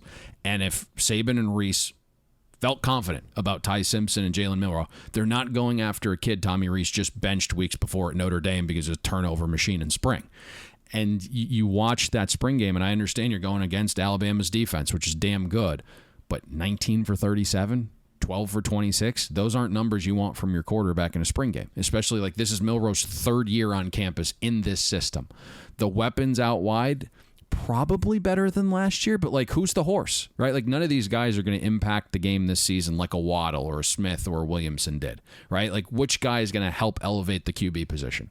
Ja'Cory Brooks is probably the best of the bunch, 2.3 yards per route run. Has got to clean up the drops. 11.5% drop rate last season. Burton's solid. Isaiah Bond probably makes the leap. Kobe Prentice is above replacement level. Malik Benson is the number one JUCO player in the 23 cycle. I think he's got game-breaking speed. He's probably the one guy that has big play, game-changing ability. Kendrick Law really came on at the end of spring. You have Niblack is a true pass-catching tight end and can be a matchup issue with his speed and athleticism. But again, like, there's options in depth. Who's the alpha that's taking over a game? Like, who's going into Kyle Field and taking things over? I don't know, right? O-line could be the strength of Bama's offense. If you listen to the staff, Saban says he's got 7 starters. Hopefully there's more cohesion with the 4 starters that return, because metrically, the players perform better as individuals than as a unit. If you go right to left, it looks like J.C. Latham, Tyler Booker, Seth McLaughlin, and Darian Delcourt will be the starters. Then left tackle basically will be decided between a 5-star redshirt freshman, Elijah Pickett, and a 5-star true freshman, Caden Proctor. If you look at Latham, as good as it gets, right? 1.4% pressure rate allowed on nearly 900 snaps last season. Not a single sack surrendered. I think he's the lone projected Bama first rounder in the 2024 draft on offense. Tyler Booker graded out as one of the best pass blocking guards. 1.2% pressure rate allowed, 0 sacks. McLaughlin has been a good anchor back-to-back seasons. Delcourt is back for his 5th season, might be the weakest of the bunch. Wouldn't shock me if someone else started at guard at some point this season. Running back room has great pieces, but right now there isn't an elite dude that's like multiple, right? Jahmyr Gibbs was multiple. He was Alabama's best runner. He was the best pass catcher last season if you look at grade. Jace McClellan's back. Roydell Williams is a plus back. Jam Miller's played so well this offseason to the point he's going to steal some carries. And the one guy that will likely end up being the best of the bunch long term is the true freshman, Justice Haynes. Saban basically just lights up anytime, he talks about Haynes, but he's a true freshman. Then you have Richard Young, true freshman. Like, I don't know their immediate impact. So when I look at Alabama's offense as a whole, like, to me, this isn't a championship quality unit. And the quarterback and offense is why we're starting Bama's power rating 6.5 points lower than where they started last season. And, remember, everything I'm saying here is relative to treating Alabama and Nick Saban like viable title contenders, right? I've recently seen a lot of sharp guys talk publicly about, like, maybe it's time to buy Alabama because everyone's down on them. It's fun to say out loud, but like, none of those guys are actually projecting Alabama to win 10.8 games this season, which is basically your minimum requirement, right? A half-game edge to tie up your money for 5 months to go over that total. It's actually been the inverse from pro bettors behind the scenes, right? Going under 10.5 at much better prices than current market. To your point, Todd, off air, like, I think we probably find out what Alabama is, week 2 when they face Texas. LSU's on the schedule, have to travel to Kyle Field, as I mentioned, play A&M. Lane Kiffin has given far better Bama teams trouble. Tennessee's on the schedule. If Milton's that dude, that game's much tougher. Iron Bowl's on the road. I think, candidly, like, a great season for Alabama is winning 9-10 games. Have to avoid the catastrophic, like, 7-8 win season and let Georgia pull away more. And, I think we all kind of believe, like, Auburn's going to shrink the gap with how they're going to spend with Hugh Freeze moving forward. You mentioned Alabama not having those game breakers, and the numbers don't lie if you look at just box scores. They didn't have a 1,000-yard receiver for the first time since 2017, and they had only 2 individual performances where receivers went for 100-plus yards. It's a far cry from some of that elite cast that you mentioned by name that we've seen really give opposing defensive coordinators absolute nightmares leading up to taking on an Alabama offense. And when you have questions at quarterback, it does raise some legitimate concerns. But if Alabama is going to be successful, Brad, defensively, this group is going to have to pick up what we've seen from some of the elite stop units in the past. And Payne mentioned, Ole Miss being able to give Alabama challenges in the past. Maybe the Rebels can, because it was the Rebels that pried away to Alabama's defensive coordinator. Pete Golding leaves Tuscaloosa for Oxford. It's Kevin Steele stepping in.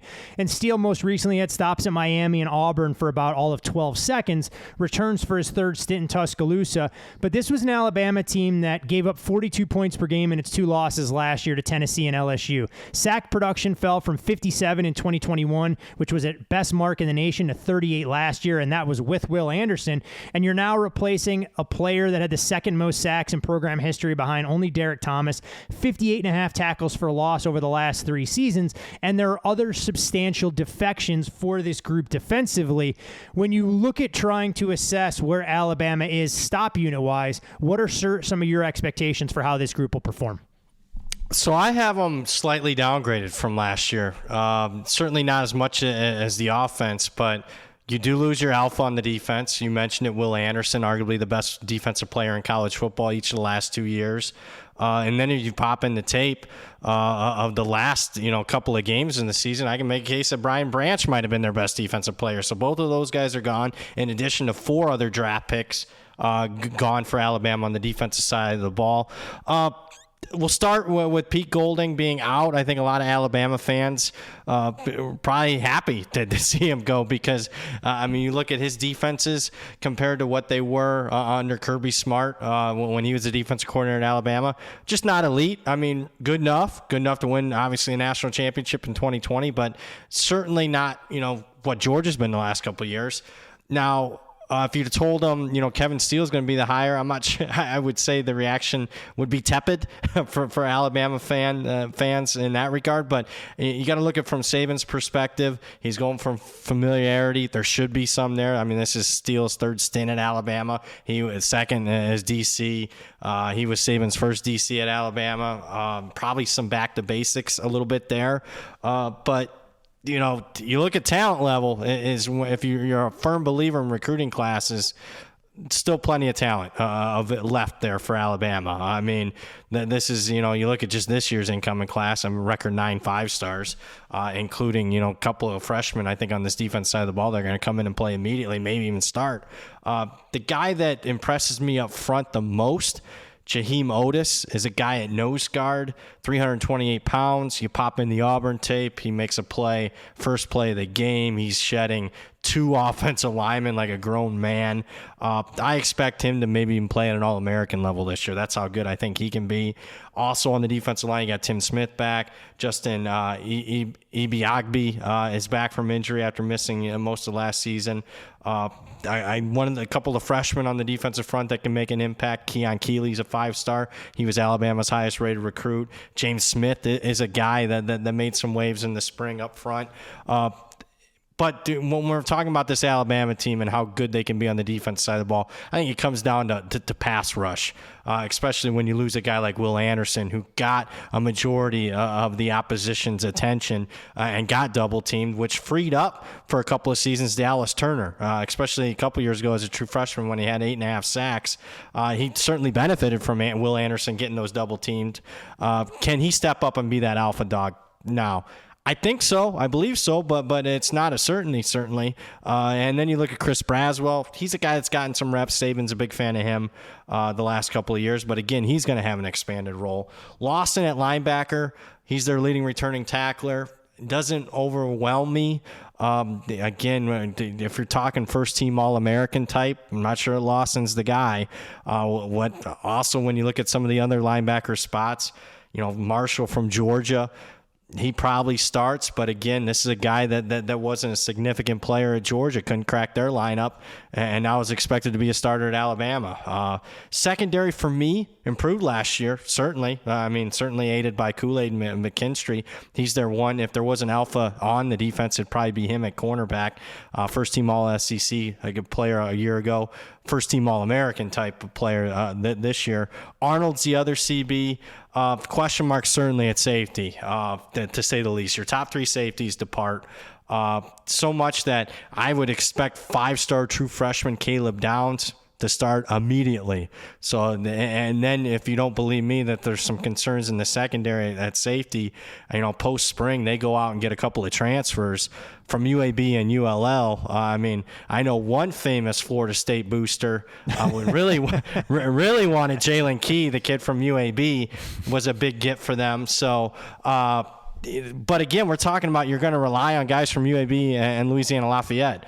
post-spring. You got to bring in to fill in the gaps at safety. I mean, with all these record, recruiting classes the last 5-6 years, I mean, where's the development? These guys are not panning out. And look, I love the recruiting rankings, and I think they're certainly better than what they were 2 decades ago. But I'm starting to, there's this thought process when these guys commit to Alabama. It's called the Bama bump in the recruiting rankings, and certainly that they deserve to be bumped up a little bit when you're talking about the history of Saban as an evaluator. But I'm wondering if that's slipping a little bit, or certainly the development aspect on the defense side of the ball is slipping, because I don't see a lot of alphas in this bunch here. And when you're relying on transfers and true freshmen to come in and play, that's saying something. So slightly down Alabama defense from a year ago, and then when you coincide that with the offense being down, you can see a big reason why for the first time ever in Saban's tenure, I bet Alabama's win total under.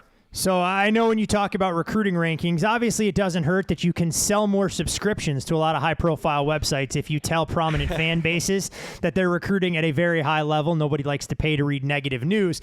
And while I know we've painted a little bit of a picture of doom and gloom for Alabama, just to put things in perspective for the Alabama loyalists that are out there, where do you have them ranked nationally in terms of your overall top 10, top 15? And when you look at their schedule, can you tip your hand a little bit on some of the projected numbers you may have, knowing that they do play an elite level of opponents just by virtue of their zip code in the SEC West?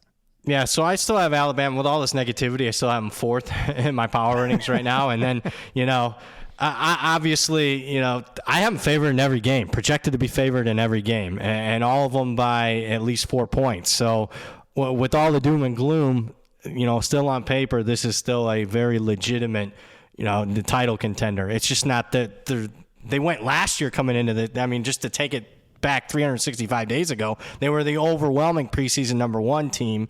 And now to 4th, just says that there has been a slide. But, there's 128 other teams out there that would absolutely love and be tickled to death to trade positions with Alabama right now. Yeah, unfortunately for Alabama, the comparisons in Tuscaloosa aren't to the rest of the nation. It's against Alabama editions in the past, and unfortunately, the team that's become the dominant juggernaut in the SEC East in the Georgia Bulldogs. So Alabama, when you look at the Crimson Tide, you can understand a little bit why they took very real money from professional bettors under 10.5 when that win total opened. From Alabama to Arkansas we go, gentlemen, and when we look at the Razorbacks' preseason expectations, 6.5 heavily shaded to the over right now, 150-1 long shots to win the SEC. This was a group last year that was all gas, no brakes. 15th in total offense, 124th in total defense.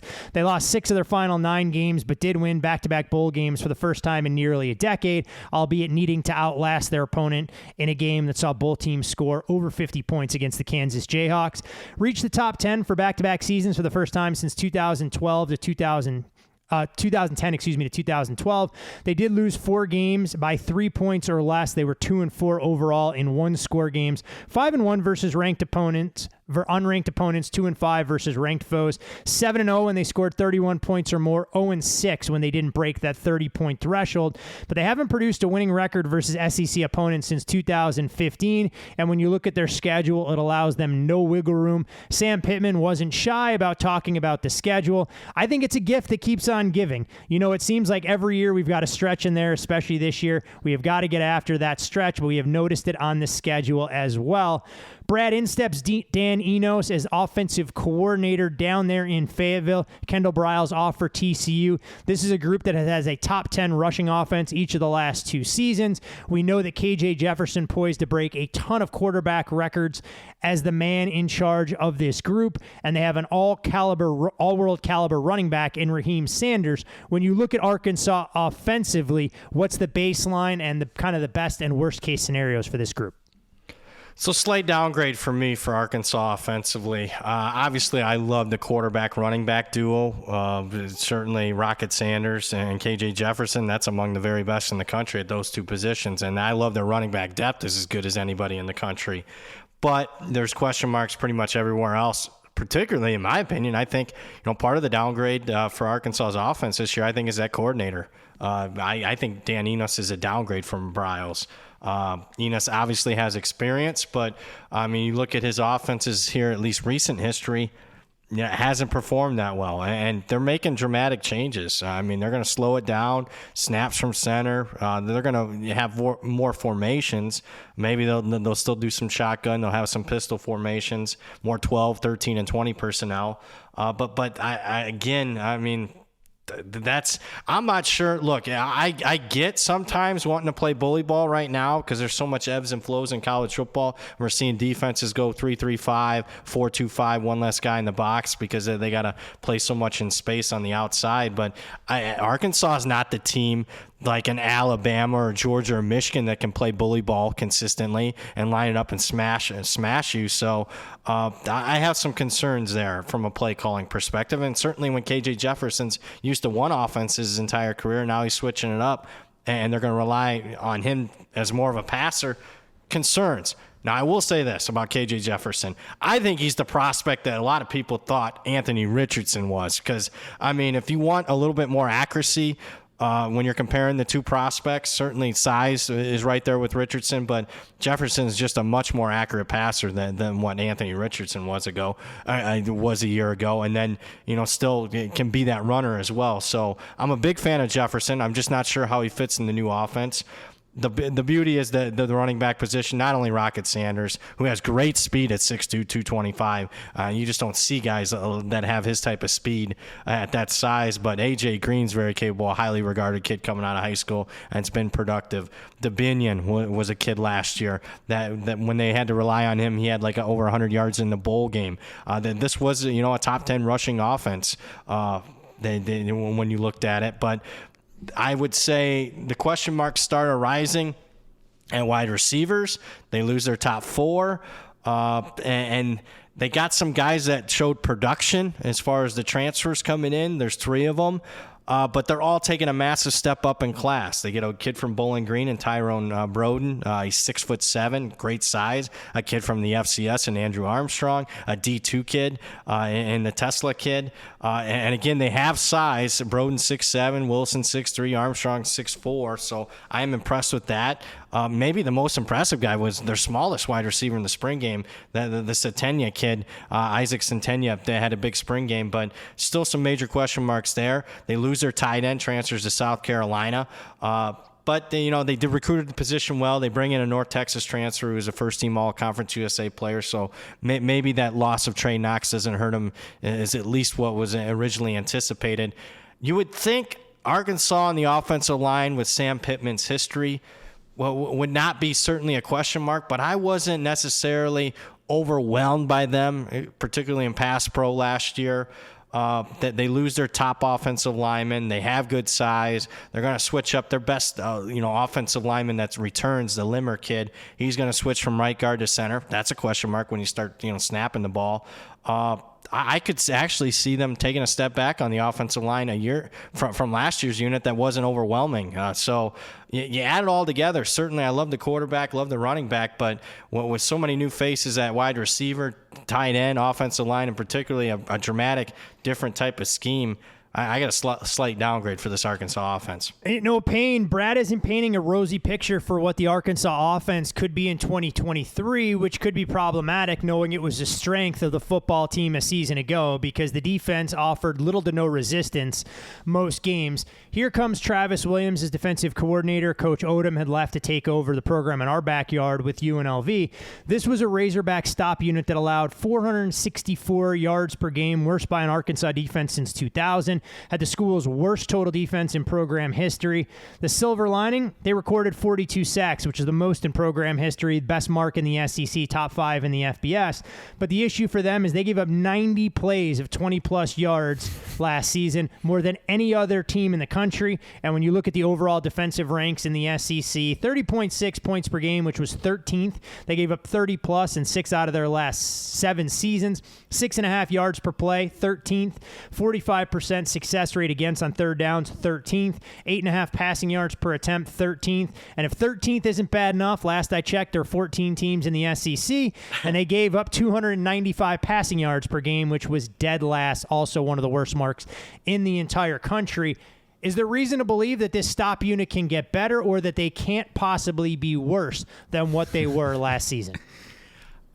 I actually like Travis Williams just based upon his pedigree and kind of how he acts, right? He's like young, energetic. He's from the South, played in the South at both the college and NFL level, and he was part of multiple good defenses at Auburn. So again, I like the pedigree. I like the potential for recruiting relationships in the South.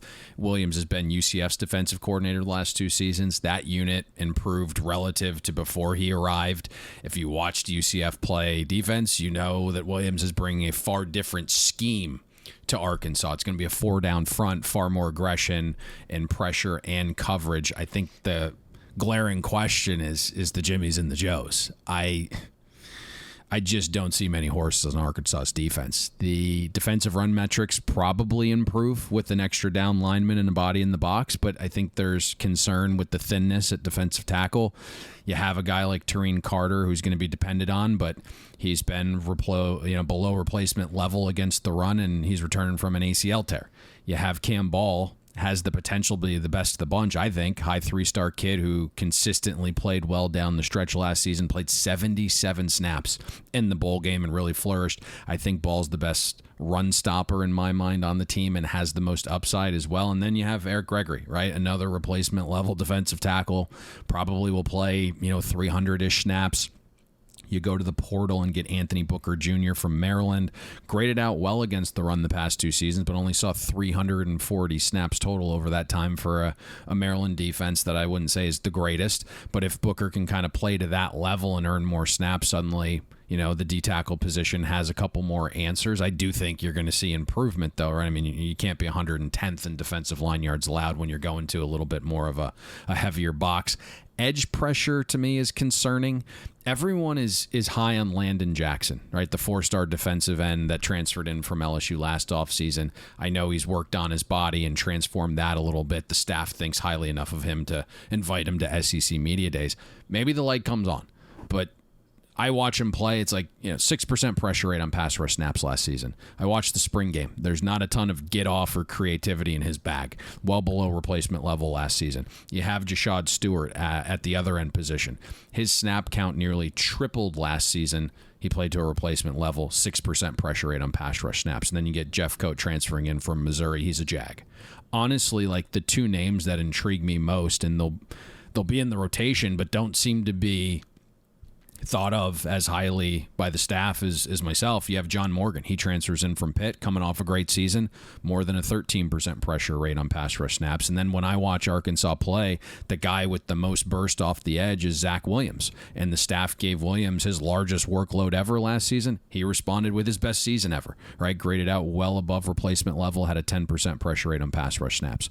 The linebacker group is interesting. You have Chris Paul Jr. and Antonio Greer. They kind of seem to be etched in stone as the starting duo in the 4-2-5. Chris Paul Jr. was one of Arkansas's best defenders last season, held up good against the run, got pressure on the quarterback. Antonio Greer transfers in from USF. 6th-year guy, so brings some experience, but replacement level player. Jaheim Thomas transfers in from Cincinnati. I think the light came on for him last season, graded out better in 2022 than any season Antonio Greer's ever had. But overall, I think the staff feels confident there won't be a massive downgrade at linebacker when you lose Bumper Pool and then the 3rd-round pick, Drew Sanders. Tough for me personally not to envision linebacker play dips because there isn't a Drew Sanders in this room. Secondary has some names, but I don't love the hire. Marcus Woodson is concerning to me. Wasn't very good teacher at FSU. Was actually going to be fired this offseason. Fortunately, Arkansas hired him days before termination. If you look at FSU's zone metrics the past few seasons, my Lord, he was so bad teaching and implementing, it led to a secondary that couldn't be multiple in disguise. You get back to the names, right? Jaheim Singletary transfers in from Georgia. Composite 5-star kid in the 2022 class, has off-the-chart traits better than anyone in this secondary. It'll be interesting to see if he actually starts, though. You have Dwight McLaughlin and Hudson Clark are back, 2 of the best defenders on the team. Both are plus cover guys in the secondary. McLaughlin held up extremely well against the run, too. Fantastic tackler. Lorando Johnson and Walcott transfer in together from Baylor. Johnson had a monster sophomore season for Baylor last year, only allowed 44% reception rate when targeted. Walcott had his best season in coverage at at the safety position. You have Keon Stewart and Arthur Barthwaite, which I think are both Jags. They kind of are depth pieces. Everyone seems to pencil in Jaden Johnson as a starting safety. Eek. 800 snaps for Jaden. He's allowed 78% of targets to be caught. Hasn't recorded a single pass breakup. I'd rather put Walcott there. Jalen Lewis, the high 3-star sophomore from 2022, looks like the starting nickelback, but he's going to be thrown into the fire, obviously. I just, there's serious question marks about Arkansas's defense, but we're projecting. Let me just put that. We're projecting some improvement with more aggression, more guys in the box. I like Williams as the DC and play caller. Sometimes, a different voice is needed. The defense probably also gets some help because of the things Brad mentioned, right? The offense is going to operate at a slower pace. Arkansas's front seven probably gets beat up in the trenches against LSU and Bama. Ole Miss should have success, but the 9 other games, schedule isn't overly grueling, right? Arkansas's defense should be able to compete or thrive. And fortunately, when you're undergoing like a massive scheme transition, it's nice to see Western Carolina, Kent State, a transitioning BYU who we believe is down before arguably, the toughest 4-game stretch in the entire country of LSU, A&M, Ole Miss, and Alabama. But past that, right, there's some opportunities here. The market feels a little indifferent on Arkansas. If you want to go over, you can do that at 6.5 minus $1.35. If you want to go under, you can do that under 7 minus $1.30. So there seems to be some differing viewpoints of what Arkansas is. Yeah, you mentioned that 4-game stretch, and that obviously what Sam Pittman was referencing during SEC Media Days. We won't get a good indication of who Arkansas is as a football team until they basically go away from home for an entire month. Road game at LSU, neutral against Texas A&M in Arlington, at Oxford to take on the Rebels, and at Alabama. So while Arkansas could start 3-0, there's a very real chance by the time they play their 8th game of the season, this is a team that goes from being undefeated to suddenly 3-4, wondering exactly how they'll rebound to try and get bowl eligible. But the silver lining for the Razorbacks, the schedule does get easier down the stretch. So we'll see exactly what this team can do, if the offense can mask some of those defensive deficiencies, or if the defense will be able to improve its overall body of work, given some of the issues that it experienced last year. From Arkansas to Auburn and Jordan-Hare Stadium, this is an Auburn team right now whose win total 6.5 shaded over, or 7 with a heavy tariff to go under the total, 60-1 to win the SEC in Hugh Freeze's first season down there on the Plains. He was blunt at media days and said the roster wasn't what he expected when he arrived at Auburn. This was a team voted 6th by the media when you look at some of their expectations. Failed to reach a bowl game for the first time since 2012.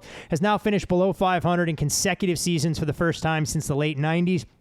Lost 5 games by 14-plus points, the most since 2012. They were 2-6 in the SEC last year, the worst record in the conference since 2015. Winless on the road, Brad, outscored by 18 points per game, and it wasn't exactly like there was a silver lining for any of these performances. When you rank outside the top 85 on both scoring offense and defense last year, no Tiger this preseason was higher than 3rd team All-SEC. But Hugh Freeze should be that guy. He's led all 4 programs he's been at to 10-plus wins in a season eventually. Needs to reverse an 0-6 trend the last 3 years against Auburn's biggest rivals in Alabama and Georgia. Brings in Philip Montgomery to be his offensive coordinator, previously the head coach at Tulsa.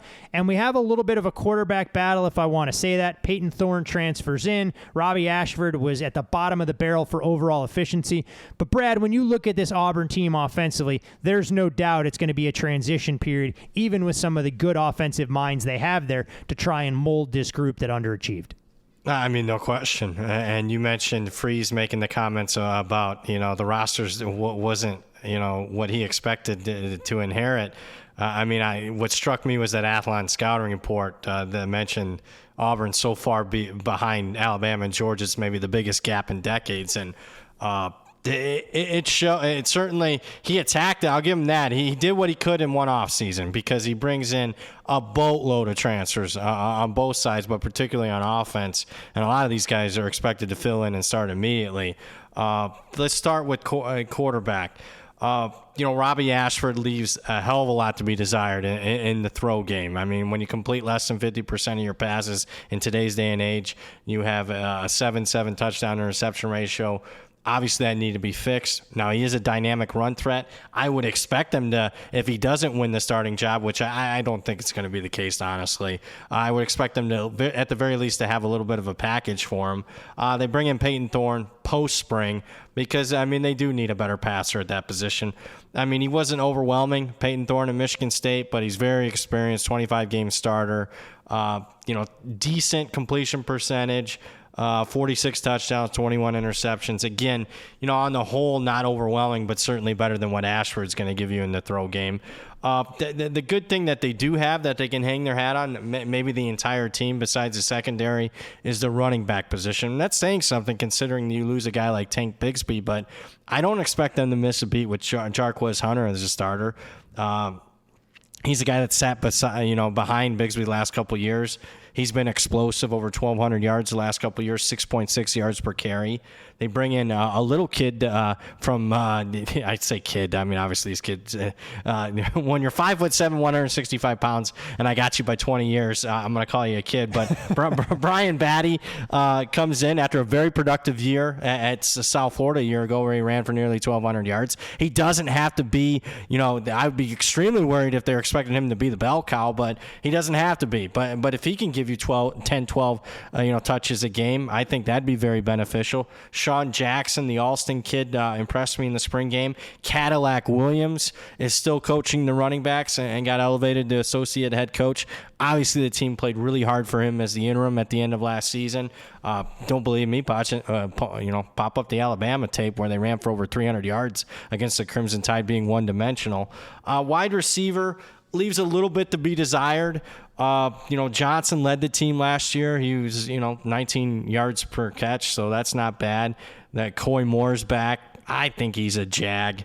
So they did go in the transfer portal, bring in a couple of guys. The shorter kid from North Texas, I talked about him being a massive loss for North Texas. Yep. I mean, this is a kid that averaged 27 yards per catch and 11 touchdowns a year ago. They bring in some size from Cincinnati, the 6'6" Nick Mardner kid. Another guy that I think to keep an eye on, and I thought Freeze did a really good job as far as the small schools evaluation, but the Fairweather kid from FIU, I think is a really good tight end. Now, he's taken a big step up in class, but I think he could play, give him a lot of snaps per game. I mentioned a lot of the small school guys, no different on the offensive line where they bring in 4 small school, and by small school I mean group of 5 transfers, and I would expect 3 or 4 of them to start immediately. Center Avery Jones, experience from East Carolina. I think he was their top pickup as far as along that offensive line this offseason. Britton from Western Kentucky will probably start at right tackle. Left tackle will be Dylan Wade. He was a starter at Tulsa. They bring in Muskrat, also a starter from Tulsa. Obviously, those 2 guys have familiarity with Philip Montgomery, who was a Tulsa head coach. So I liked, look, there's still a lot that needs to be done here with this roster that only can be fixed with multiple recruiting classes. But considering what he inherited, considering what he had to do in just one offseason, I was relatively impressed with what Hugh Freeze did with some of these transfers. Now, they're still, I'm not expecting them to compete in the West, but I certainly think I see why at least the win total was in that 6.5 range. I thought 7 was a little bit too optimistic, but it's one of those few win totals I haven't touched yet. There may be an opportunity to buy Auburn stock now when it's rock bottom before this program starts to move in a positive direction for a lot of the things that you outlined, Brad.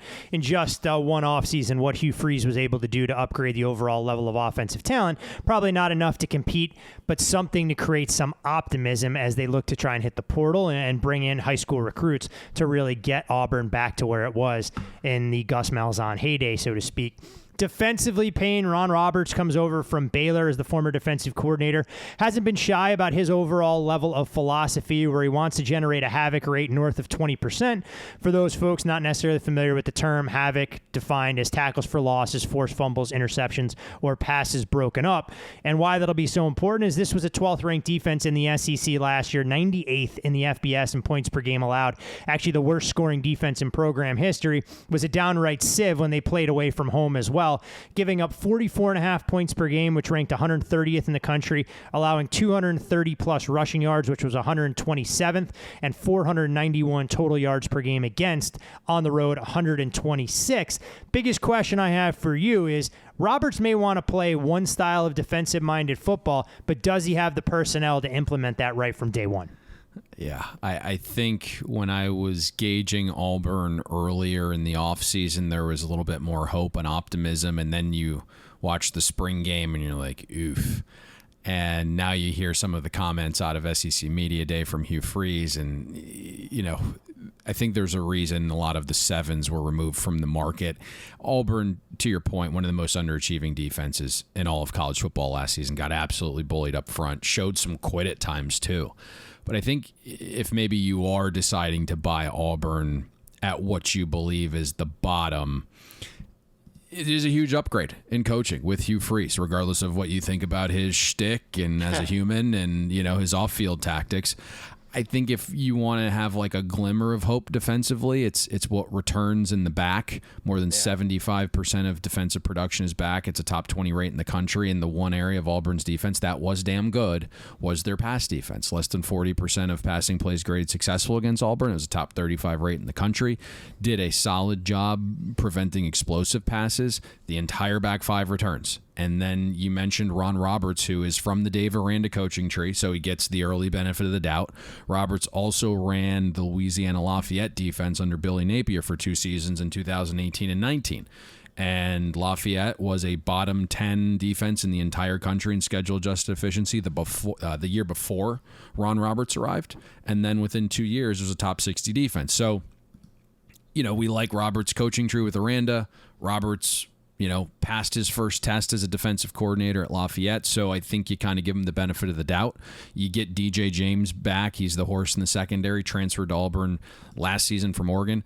Every single year, James has improved. Last year, 40% of targets were caught. That's it. You have Keontae Scott, the number 1 JUCO corner in the 2022 cycle. He graded out well above replacement level in his first season for Auburn. I think he needs to tackle a little bit better from the star position. If he does, I think you see a big surge this season. You have Nehemiah Pritchard in year 5. He's had, you know, big seasons in 2020, and then last season only allowed 44% of targets to be caught those 2 years. Jalen Simpson, coming off his most complete season, was good against the run, was good tackling. It looked like he started to improve a little bit against the pass as well. I think the name that could emerge as a really nice depth piece and contributor is Kayan Lee, the 4-star freshman. He enrolled early. He's apparently wowed the staff. Linebacker group is a question for me. Cam Riley and Austin Keys appear to be the starters. Both are replacement level to slightly below at this point. Auburn's front is a little bit of a question. I kind of, you know, mentioned at the top they were bullied, and boy, they could not stop the run last year. Over 13% of running plays against Auburn wound up grading explosive. 50% of run plays graded successful. All told, anytime the opposing offense ran the football against Auburn, they were expected to score 0.25 points per run. That put Auburn's defense bottom 10 in the country in schedule-adjusted EPA per rush allowed. So you look, heavy portal action, right? Bring in 335-pound Justin Rogers from Kentucky. He's improved each of his first 3 seasons, stacked back-to-back good seasons as a run defender. You have Jason Jones transfer in last cycle from Oregon, solid season as a run defender. Nasili Kite comes in from Maryland, was the spring standout. I do wonder where the edge pressure comes from for Auburn. You have Marcus Harris, who I think is a little bit of a jag, over 800 pass rush snaps in 4 seasons. 4% pressure rate generated. Elijah McAllister transfers in from Vanderbilt, replacement level guy, never played more than 300 snaps in a season. You have some young talent there, right? 4-star guys like Deron Reed and Wilkie Denard, maybe they contribute, but the kid that has looked like a 5-star this spring, freshman Keldrick Falk, right? He was a big mover up the recruiting ranks last cycle, top 65 player. Body was already developed coming out of high school, was a Florida State commit. I told Brad at the beginning of November, if Auburn hired Freeze or Kiffin, it would be difficult for FSU to keep Falk. That ended up happening. I think, the reason Auburn's job was attractive is the $16 million treasure trove that's just sitting there for NIL. And then at the 11th hour last cycle, right, it was enough to make Keldrick Falk stay home. He's going to contribute right away, more upside of anybody along the Tigers defensive line. He was the one guy in the spring game that just popped, whether it was physicality, whether it was some edge rush ability. So I think he plays right away. But overall, you got a good secondary. If Falk can have an impact as a true freshman, maybe you clean up a little bit in the run game defensively. I think there's some hope here, but I mean, to your point, I think at the top, the talent just isn't quite there yet in my mind on what Auburn was, 3 months ago. A little bit different from my opinion now after kind of seeing it with my own two eyes in the spring game and hearing what Hugh Freeze has said. Going to be a team that obviously goes through some growing pains. You feel like you're going to have to bring your lunch pail each and every week. Maybe they'll pull off an upset, but they just don't have the depth to be able to sustain that over the course of the full season. And when you guys mention how some of that narrative has shifted a little bit, just getting back to the postseason and trying to eliminate any of the lasting vestiges of the Brian Harsin era could go a long way in terms of getting Auburn back on the path that fans believe this Tigers program should be performing at week in, week out. But when we talk about the Tigers in the SEC West, there's a group that doesn't have aspirations of just getting to the postseason, but winning a national championship, and that, of course, is the Bayou Bengals. As far as LSU's win total this season, 9.5 shaded to the over. They find themselves listed at 5-1 to be conference champions. And last year, Brian Kelly probably got this group to achieve more than what I think a lot of people anticipated, going from unranked at the start of the season to SEC runner-ups. They finished 10-4 and reached the conference title game for only the second time as a program since 2011. Brian Kelly, now one of 3 head coaches with 10-plus wins each of the past 6 seasons, joins a select fraternity with Nick Saban and Dabo Swinney, one of 2 SEC schools in also with Vanderbilt, that returns a head coach, both coordinators, and a starting quarterback in 2023, one of just 15 Power 5 schools to do so. They did add one of the top transfer classes this offseason and signed a top 10 recruiting class now for 4 out of the last 5 years in terms of bringing in high school talent. Mike Denbrook Payne will lead the offense, and it's a group that ranked outside the top 20 in scoring offense each of the last 3 seasons, but a lot of hope and expectations for Jaden Daniels, who bulked up to 205 this offseason to make him more physical. Obviously was a massive adjustment playing in the Pac-12 as a starting quarterback at Arizona State, trying to be a run-first option in the SEC against NFL caliber defenses. You look at Garrett Nussmeier, a little bit more polished as a pocket passer, but doesn't offer that same level of elusiveness. When you're assessing LSU's offense, we're going to get a pretty good indication of exactly what this group will be with their season opener on Sunday night of Labor Day weekend against your beloved Florida State Seminoles. I thought LSU exceeded expectation last season, especially on offense. And when you adjust for schedule and strip out garbage time, LSU was top 10 in EPA per play, over 50% of offensive snaps graded successful. And you kind of think about that and put it in the context of everything being brand new, it was even more impressive, right? New quarterback, Jaden Daniels adapting to a new system and language, adapting to life on the West Coast to the Deep South, right? An offensive line that returned 1 starter but was playing a new position week 1. The receiver group didn't live up to expectation. You had a couple cancers in that room as well. And that's honestly, I think, the reason pro bettors have been so bullish on LSU this offseason, whether it was early buys on the win total, conference futures, Heisman futures, you name it. It's because all the key cogs return, and it's their second full offseason together. There's no more acclimating. It's about, building and perfecting. Everything points to Jaden Daniels taking that next step. If you've listened to Brian Kelly, he's praised Daniels every step of the way this offseason, from enhanced footwork in the pocket to seeing more of the field and passing concepts. Kelly's talked about Daniels taking on a leadership role and being that veteran presence. He just came out after the SEC Media Days and says Daniels is now up to 212 pounds, which is massive, right? Because his mobility is one of his best attributes. If you look at Jaden Daniels, nearly 1,100 yards once you strip out sacks rushing. And the most efficient play in all of football are quarterback runs, right? Whether it's designed or impromptu. Yeah. Anytime Jaden Daniels took off, that play averaged out to be worth more than half a point for LSU's offense. You look at his usage rate, 30% of LSU's total run game.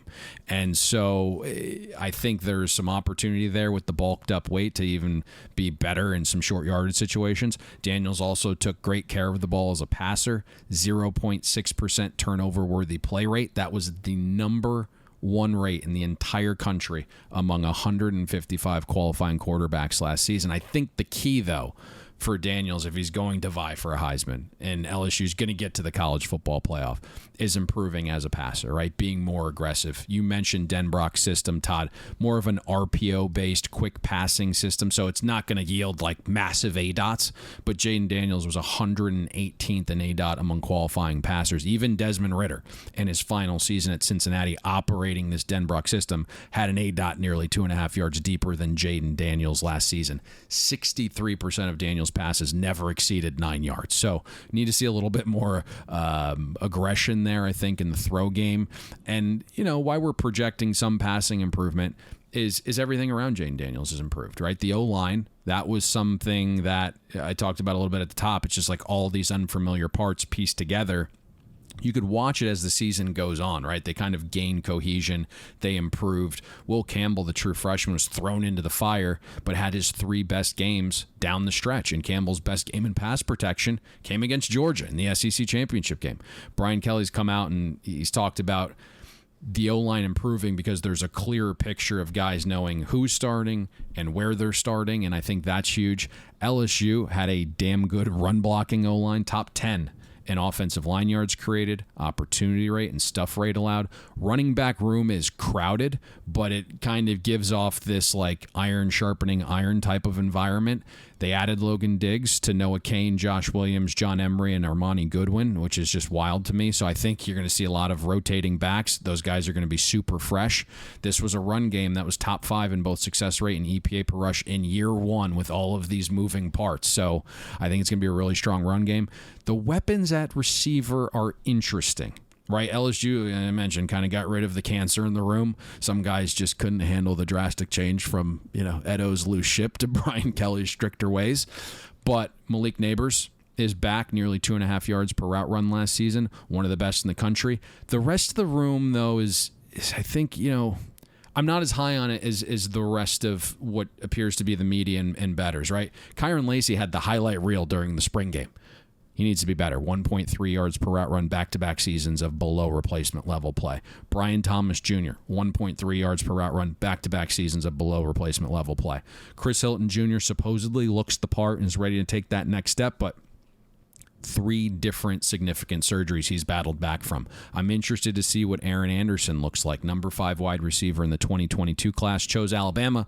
Got homesick, right? The Edna Carr product returns home to Louisiana, but he had a knee procedure that caused him to miss spring. Word is he should be ready for the FSU game. Jaylen Brown, maybe he's able to contribute as a true freshman. Brian Kelly's hyped him up a little bit, but at least to start the season, at least one defense has to make someone other than Malik Neighbors beat them. I think that'll be the plan. Schedule-wise, it's nice avoiding Georgia and having Grambling and an Army and Georgia State on the schedule.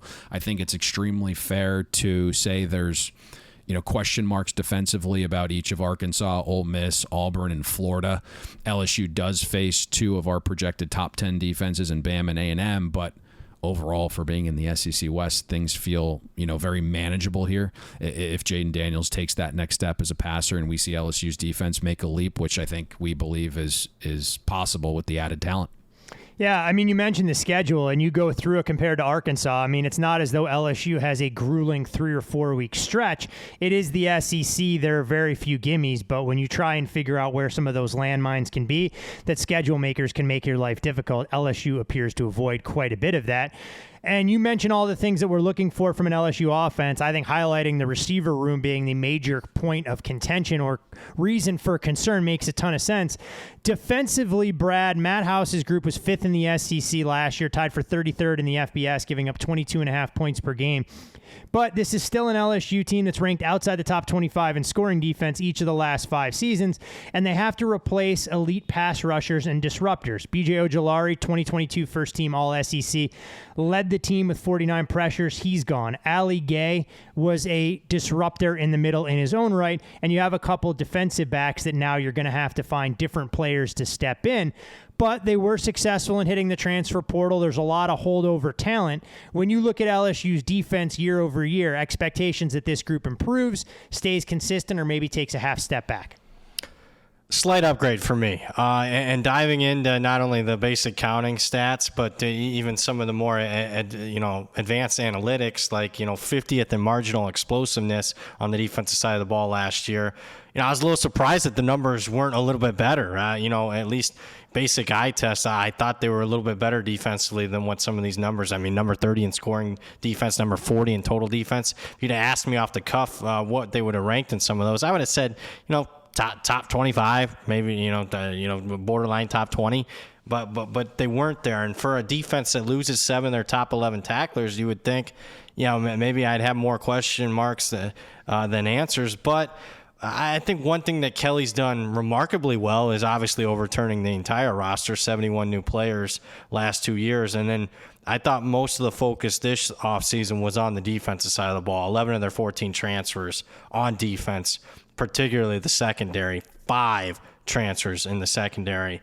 A lot of question marks, particularly early when you're facing Florida State in week 1. But I can make a case that those 4 or 5 transfers in the secondary are more talented, and they'll be better by the end of the season than what the group that they had a year ago. I do want to start up front, though, where I think there can be some slight value. Keep in mind, I thought Mason Smith was going to be their best defensive lineman, at least in the interior a year ago. He has a freak injury in the Florida State game where he tears his ACL celebrating, coming off the field. He's hopping up and down and does that. So he's back from injury, provided he's 100% healthy. I think he can be, third-team All-American type player. And they also have Wingo, the Missouri transfer, who was relatively productive a year ago. They bring in a Texas transfer, Ugofu, who originally was actually with Kelly at Notre Dame. He was all right at Texas the last couple of years, at least has some experience there. Savion Jones was productive off the edge, 4.5 sacks a year ago. Paris Shand, yet another transfer in the spring game, caught my eye a little bit from Arizona. He's at defensive tackle. Obviously, I probably should have led with the kid that might be the best defensive player in the country, at least at the end of last season. He was the most disruptive, that being Harold Perkins. You look at his last 7 games. 11 tackles for loss, 6 sacks, 8 run stops, 17% pressure rate. He will move inside, so he's playing a different position this year.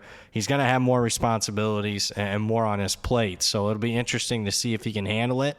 One thing they did well yet again, I thought they bringing in the Oregon State kid, Spates, super productive, 300-plus career tackles. I expect him to start. Greg Penn's their leading returning tackler at linebacker. He's back. This is down the road, but a kid I love as far as the future is this Whit Weeks kid. Flashed in the spring game, had a pick 6. He also flashed in the U.S. Army All-American kid. I think that's a guy that's going to be a multiple-year starter down the road. Where they really struggled last year was in the secondary. You're talking about a secondary that was 81st in EPA per pass. Greg Brooks is back. Major Burns is back at safety.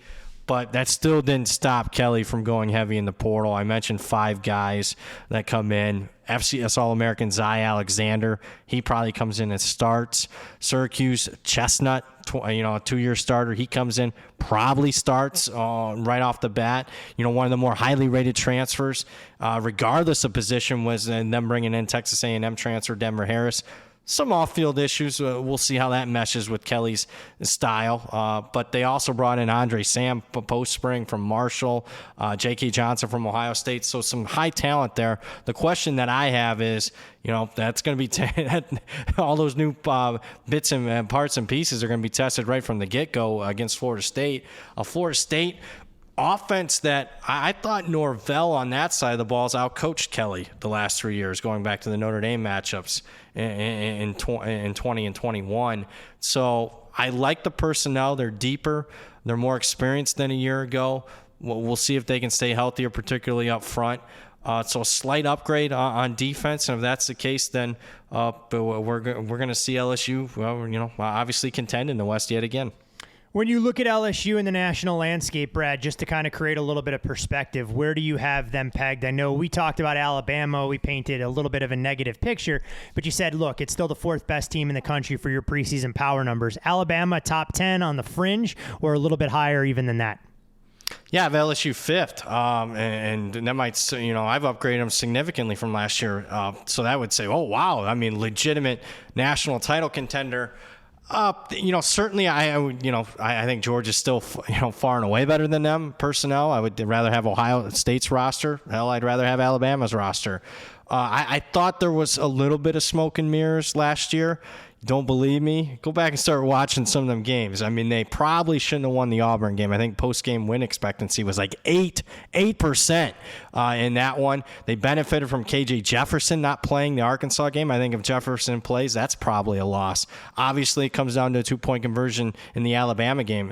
What's the narrative? I always like to look at one play changing the narratives for teams.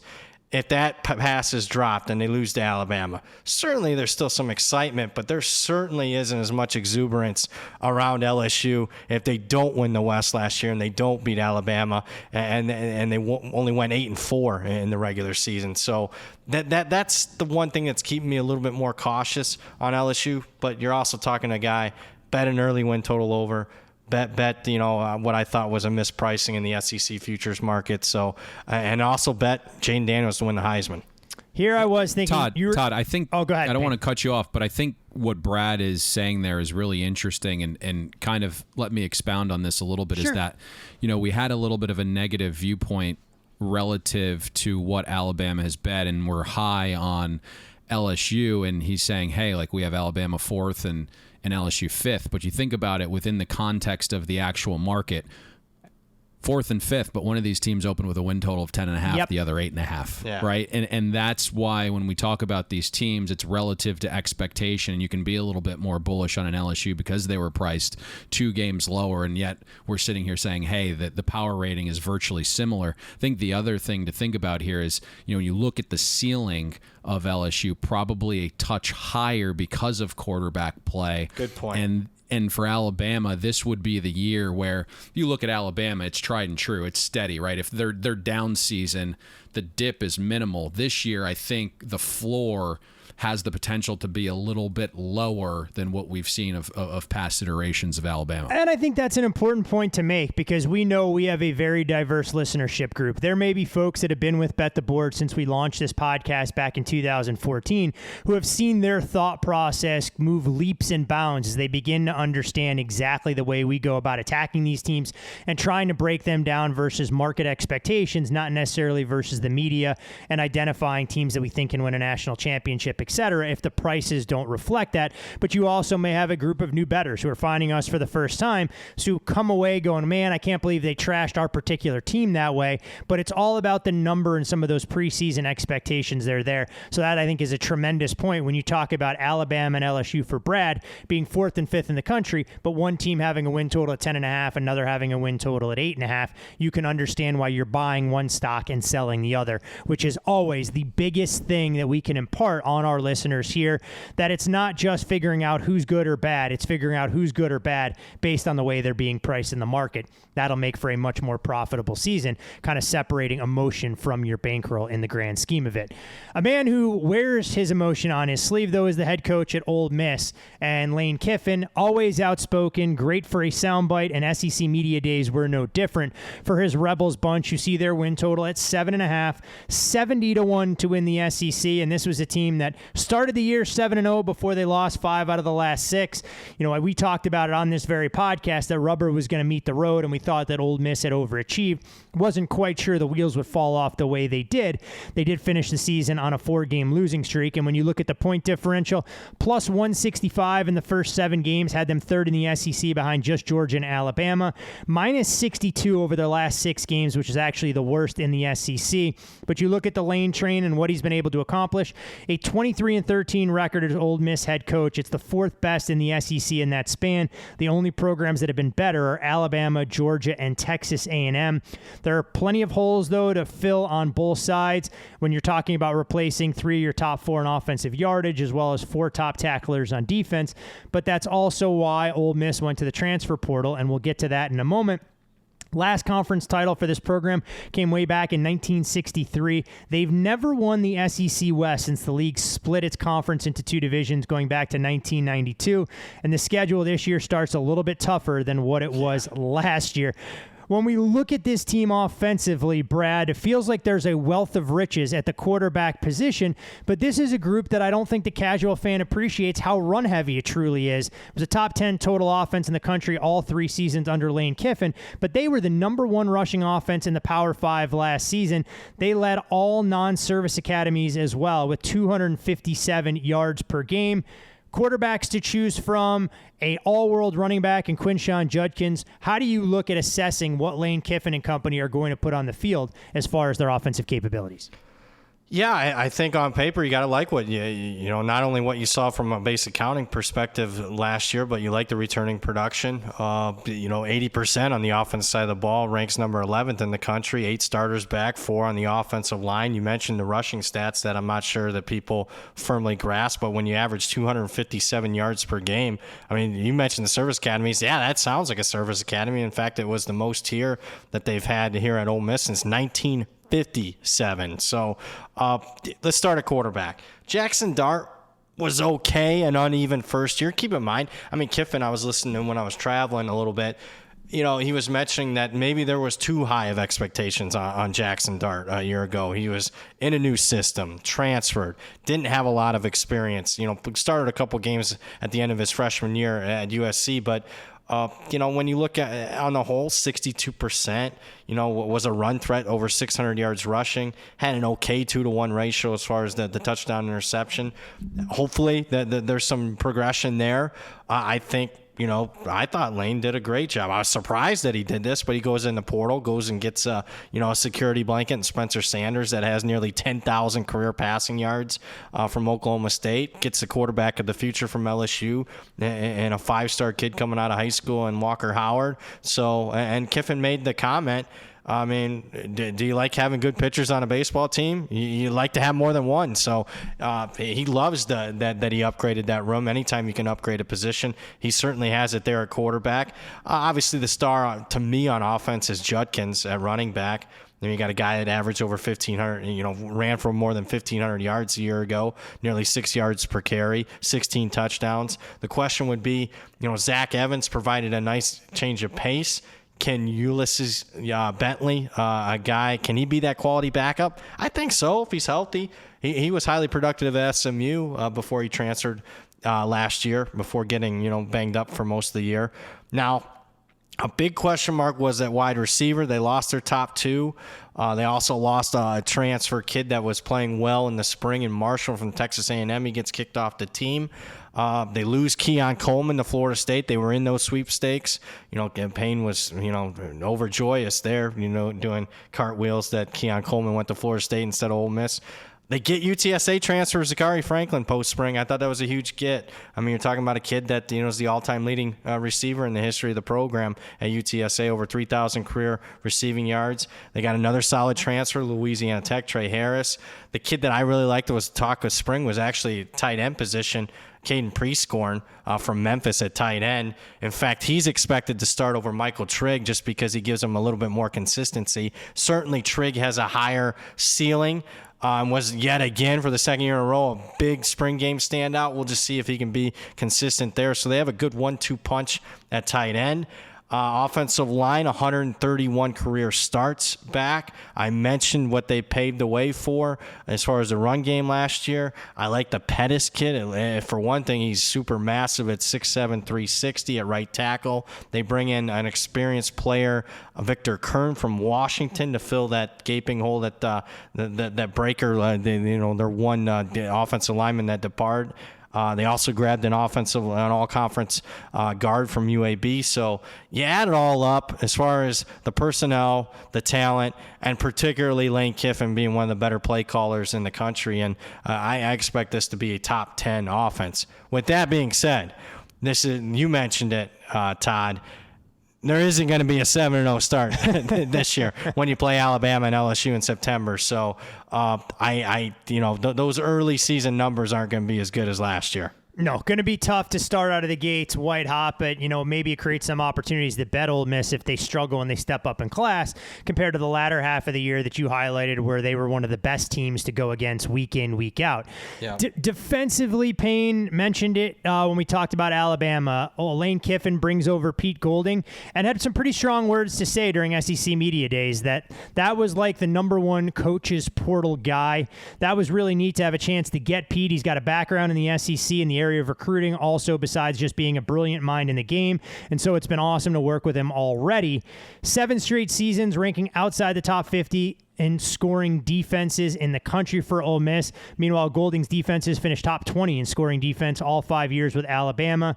Ole Miss, 31.3 points per game allowed in 8 games versus SEC opponents last year, which led to the 4-4 record. Can this group step up? Are there enough Jimmies and Joes to make a difference for Pete Golding? Because clearly he doesn't have the wealth of riches he had at his disposal when he was the mastermind behind what Alabama was doing defensively. Lane Kiffin stole the show again at SEC Media Days. He always does. Always looked like he landed on a red eye to Nashville after about 6 days in Vegas. It was awesome to see. When you look at the Rebels defense, it kind of felt like they were going to carry some of that 2021 improvement into another leap in 2022, the way the season started, and then all of a sudden the schedule got tougher, and my guy Lane started flirting with Auburn to earn a second raise and extension inside of 2 years, and the locker room started to fall apart a little bit. You mentioned the change in Pete Golding coming in as the new DC, and I think for all the crap Bama fans gave Golding, like Saban absolutely did not want Pete to leave. But you think about what transpired there, and it's like Golding's wife is from Mississippi. She attended Ole Miss, and kind of Pete obliged moving closer to his wife's family. And so here we are. Lane Kiffin also said that he hated the way his defense adjusted in-game and week-to-week last season, and that the defense became too predictable the back half of the season. So I would expect, Golding to run a little bit more of a multiple defense here. Ole Miss is going to transition from a 3-2-6 to a 4-down front. When I look at the D-line group, I don't know if there's enough depth in the 2 deep. You like Jared Ivey. He's the best of the bunch. He's improved each season, can set the edge, can get after the quarterback, needs to tackle a little bit better. Cedric Johnson is heading into year 4. He's improved each season, has to figure out how to turn the pressures into sacks. 15% pressure rate on pass rush snaps last season, but only 3 sacks. I'm intrigued by the JMU transfer, Isaac Akwu. He was a standout there, stepped his game up as JMU transitioned to the Sun Belt last season, so it's a nice kind of stepping stone where they went up in conference. Now he's going to go up in conference again. 13% pressure rate on pass rush snaps. Past those 3 on the edge, and it's a good 3. I don't see a ton for Ole Miss. You brought in Achilles Stone from Georgia Tech. Below replacement level for a bottom feeder ACC program. Inside, depth questions as well. You have J.J. Pegues, really a solid piece, does a great job getting pressure from the inside. He continues to get stronger, so he was solid against the run with that added weight. Aside from him, you have Xavier Harris. Can he kind of take that sophomore surge year? Was a top 20 D lineman in the 2022 class. Solid 4-star kid. Needs to be a key cog inside. You have Joshua Harris transfer in from NC State. Only played 400 snaps in 4 seasons, but his last 300 have been real quality. And then you have Stephon Wynn Jr., a 6-year senior, kind of a late portal addition, third school in 3 seasons. Never got burned at Alabama. Played 300 snaps at Nebraska. That was his most. Played below replacement level. I think Tywone Malone is a massive loss for Ole Miss. I know production-wise it might not appear that way, but at 315 pounds, he has, Malone, he's got the feet and the quickness of an NFL defensive tackle. He quit playing baseball to focus on football. It's a small sample, but Malone graded out well over 100 snaps. So good get for Ohio State. I think it's a big loss for Ole Miss. Linebacker room on paper has some pieces there. Kahari Coleman is dependable, graded out a plus defender for 3 straight seasons, does a good job getting to the quarterback from the backer position. Little undersized, can struggle tackling, has to clean that up. 20% missed tackle rate is far too high. Monty Montgomery was a top 7 portal linebacker. He is lightning fast. He just looks different on the field, but another guy that can get after the quarterback from the linebacker position. Needs to work on his tackling as well. 23% missed tackle rate last season. Ashanti Sistrunk, I think he continues to improve. Kind of the sleeper of this group. He's been the Rebels' best cover linebacker the last 2 seasons. You bring in Jean Baptiste from UCF, replacement level guy. And then the prize of the 23 recruiting class, Suntarine Perkins, 5-star kid, the composite number 1 linebacker. I think he contributes as a true freshman. So it feels like the linebacker group has a solid floor, and then you sprinkle in the upside of Perkins. Secondary needs to improve. When you play a 3-2-6, it's designed to stop new age passing offenses, but unfortunately, Ole Miss struggled so much on standard downs, it allowed opposing offenses to be multiple and find themselves in favorable run pass situations. It's much easier playing defense when you can key. Ole Miss was outside the top 100 in both schedule adjusted success rate and EPA per pass allowed. Just inexcusable when you're playing with 6 defensive backs. DeAndre Prince returns, solid cover corner, allowed 42% of targets to be caught. Akeem Young has to play better, was excellent in his 2 seasons at Iowa State, and then played below replacement level last season. So if he can get back to his 2020-2021 form, that would be huge for this Ole Miss defense. Tennyson transferred in from Auburn last offseason, played the most snaps in his career, also had his best season. You have cornerback Zamari Walton transfer in from Georgia Tech, 6th-year guy coming off his best season, allowed 34% of targets to be caught. Monster number. John Saunders Jr. transfers in from Miami, Ohio, well above replacement level in the MAC. Let's see, how Sanders handles that bump in conference, but I think moving to safety should alleviate some of the athletic concerns there. You do lose Davidson Igbenenson to Ohio State. That certainly hurts. High 4-star kid, had the most upside of anyone in the Rebels secondary heading into the season. No surprise, both Davidson and Taiwan Malone, New Jersey guys that knew each other well, both depart. Schedule is interesting.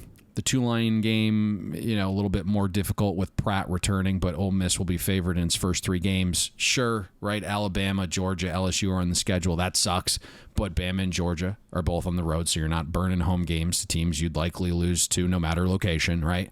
Past those 3, the Rebels schedule, to me, feels manageable, right? It's Mercer, Monroe, Georgia Tech, Vandy, all at home. Big swing game against A&M at home. Arkansas, relative swing game at home. Revenge game against Mississippi State as they shift offensive identities, and obviously travel is minimal. So I'm kind of on board with that Ole Miss total moving from 7 to 7.5, but I'm not sure I'd dabble at the current price. Lane Kiffin does like to rib Jimbo. So you talk about a swing game. It's a quietly becoming a nice little rivalry in terms of war of words for 2 coaches that will not get to do battle year in, year out when the SEC revamps its footprint. But no doubt a game that'll go a long way if Ole Miss is to exceed odds makers' expectations and realize some of their potential. Before we get to Texas A&M, which is the last team that we have penciled in for a deep dive breakdown, when we talked about Alabama, you guys mentioned the quarterback battle. Actually just got a email from a prominent offshore book who makes Ty Simpson the favorite to be Alabama's Week 1 starting quarterback ahead of Tyler Buckner and Jalen Milroe listed as the 3rd favorite. So reading the tea leaves correctly, you boys aren't the only one. Go figure how some of those things tend to work themselves out in terms of odds makers and overall narrative there. A&M, you look at their win total now, it has been bet up from where it opened. The number as high as 8.5, shaded to the under. You guys can correct me, but I believe this is a total that opened as low as 7.5 at some spots. When you're looking at Jimbo Fisher's bunch, 17-1 to win the SEC, and clearly a forgettable campaign last year in College Station. A 5-7 season last year after being ranked number 6 in the preseason AP poll. That now makes back-to-back seasons where A&M started the year inside the top 10 and finished the season unranked. They did, however, become the first team since Texas back in 2010 to finish with a losing record after being ranked in the top 6 of the preseason poll. They lost 5 games by 6 points or less, lost 3 of those by 3 points, so there is a little bit of a silver lining there. Tied for the most losses by 6 points or less in a season by a Power 5 team since 2000. Iowa State also had that dubious distinction a season ago. What is interesting, though, when you look at a 5-year sample size for Jimbo Fisher, the program has actually fewer wins than they did 5 years under Kevin Sumlin. The 2-6 SEC conference record was the worst since joining the SEC, and more losses versus unranked opponents in 2022 of 5 than the previous 4 seasons combined under Jimbo's tutelage. Gentlemen, when we look at what A&M has brought in, clearly this is an offense that should be removed from the Stone Ages, Brad, with Bobby Petrino. If we assume that Jimbo will give him carte blanche and let him take the reins, assuming play calling responsibilities, A&M averaged just 22.8 points per game in 2022, the lowest since 2001. It was actually the fewest points per game by any Jimbo Fisher offense in his 24 seasons as a head coach or offensive coordinator at the FBS level, ranked outside the top 100 in scoring offense for the first time since 1980 as a program, and the SEC ranks outside the top 10 for most key categories. But if there's reason to be optimistic, this is still a program that's recruited at a high level, and we saw flashes of a quarterback that's garnered a little bit of attention in the Heisman market in Connor Wegman. Yeah, so I would argue that last year's Texas A&M offense, without a shadow of a doubt, was probably the worst poorly coached offense in America, considering the talent level and the production they got out of it. Obviously, game has passed by Jimbo Fisher in that regard as far as being a play caller. Bobby Petrino's a very interesting hire, to say the least. He probably wouldn't have been my first go-to guy there, because I can argue that maybe the game's passed Petrino by a little bit. And if you don't follow FCS football, and I don't, and I'm sure most of you listening don't, but his Missouri State team fell way short of expectations a year ago. Similar to his final year at Louisville, which was an absolute dumpster fire without Lamar Jackson not a quarterback. So I'm anxious to see if Jimbo completely gives him the reins. From all indications, that seems to be the case so far. Now, watching the spring game, I would have really liked to get a better look, but unfortunately they played on a 75-yard field due to construction. They were missing 7 offensive linemen, so I don't believe we got a really good look on what this offense can be, at least early on. It was very sloppy, but that's typical of a Jimbo team. Let's talk, at least as far as the returning production from what they had. I mean, you got to like that they're a year older. Certainly at quarterback, Connor Wegman, inconsistent a little bit, but one thing I did like, he didn't throw an interception last year for a kid that played a lot of snaps. And you mentioned getting a little bit of love in the Heisman market. I'm not there yet, but certainly you got to like the arm talent. Backup Max Johnson, in my opinion, one of the better backups. Not starting material, but he does have SEC starting experience from LSU. Running backs, obviously A-Chain's gone. They'll miss him. He was one of their more productive, if not their most productive player on offense a year ago, also in the kick return game. But Amari Daniels is back. Le'Veon Moss is back. I think they'll be fine there, particularly when you look at a kid like Reuben Owens coming in, a 5-star freshman running back being that position that you can plug and play, even a young kid. They also bring in David Bailey from Colorado State for added depth there. So I'm okay with the running back room. If there's a kid that can be elite, I think it's Evan Stewart, a wide receiver. True freshman, he led the team. I'm just, watching him in the spring game. I think this kid can be first-team All-American caliber this year if he gets enough, passes thrown his way. Anaya Smith is back after, missing most of last season due to injury. He can be explosive, nearly 20 yards per catch. Can also, has played running back in his career. Moose Muhammad, 2.2 yards per route a year ago, 9.4 yards per target. He was very productive a year ago. He's back. They also got a couple of newbies. Noah Thomas, as far as the size, at 6'6", was the offensive MVP of the spring drills. I like this Micah Teese kid as a true freshman. He flashed and was a highly regarded kid coming out of high school. So I like the wide receiver room quite a bit. It's probably one of their better wide receiver rooms in the last several years. Donovan Green played a bunch as a true freshman. He's now a year older. Speaking of being a year older, almost the entire offensive line, year older. They were very young up front a year ago. 10 guys with starting experience, 91 career starts, all 5 starters back. The kid that I really liked is actually not a returner, but a kid that's a true freshman, Chase Besantis, I think could play right away and start at right tackle. I think across the board, just from experience level, returning production, talent, getting Jimbo off the play call sheet, I think this is a much improved offense. Is it still good enough to win the West?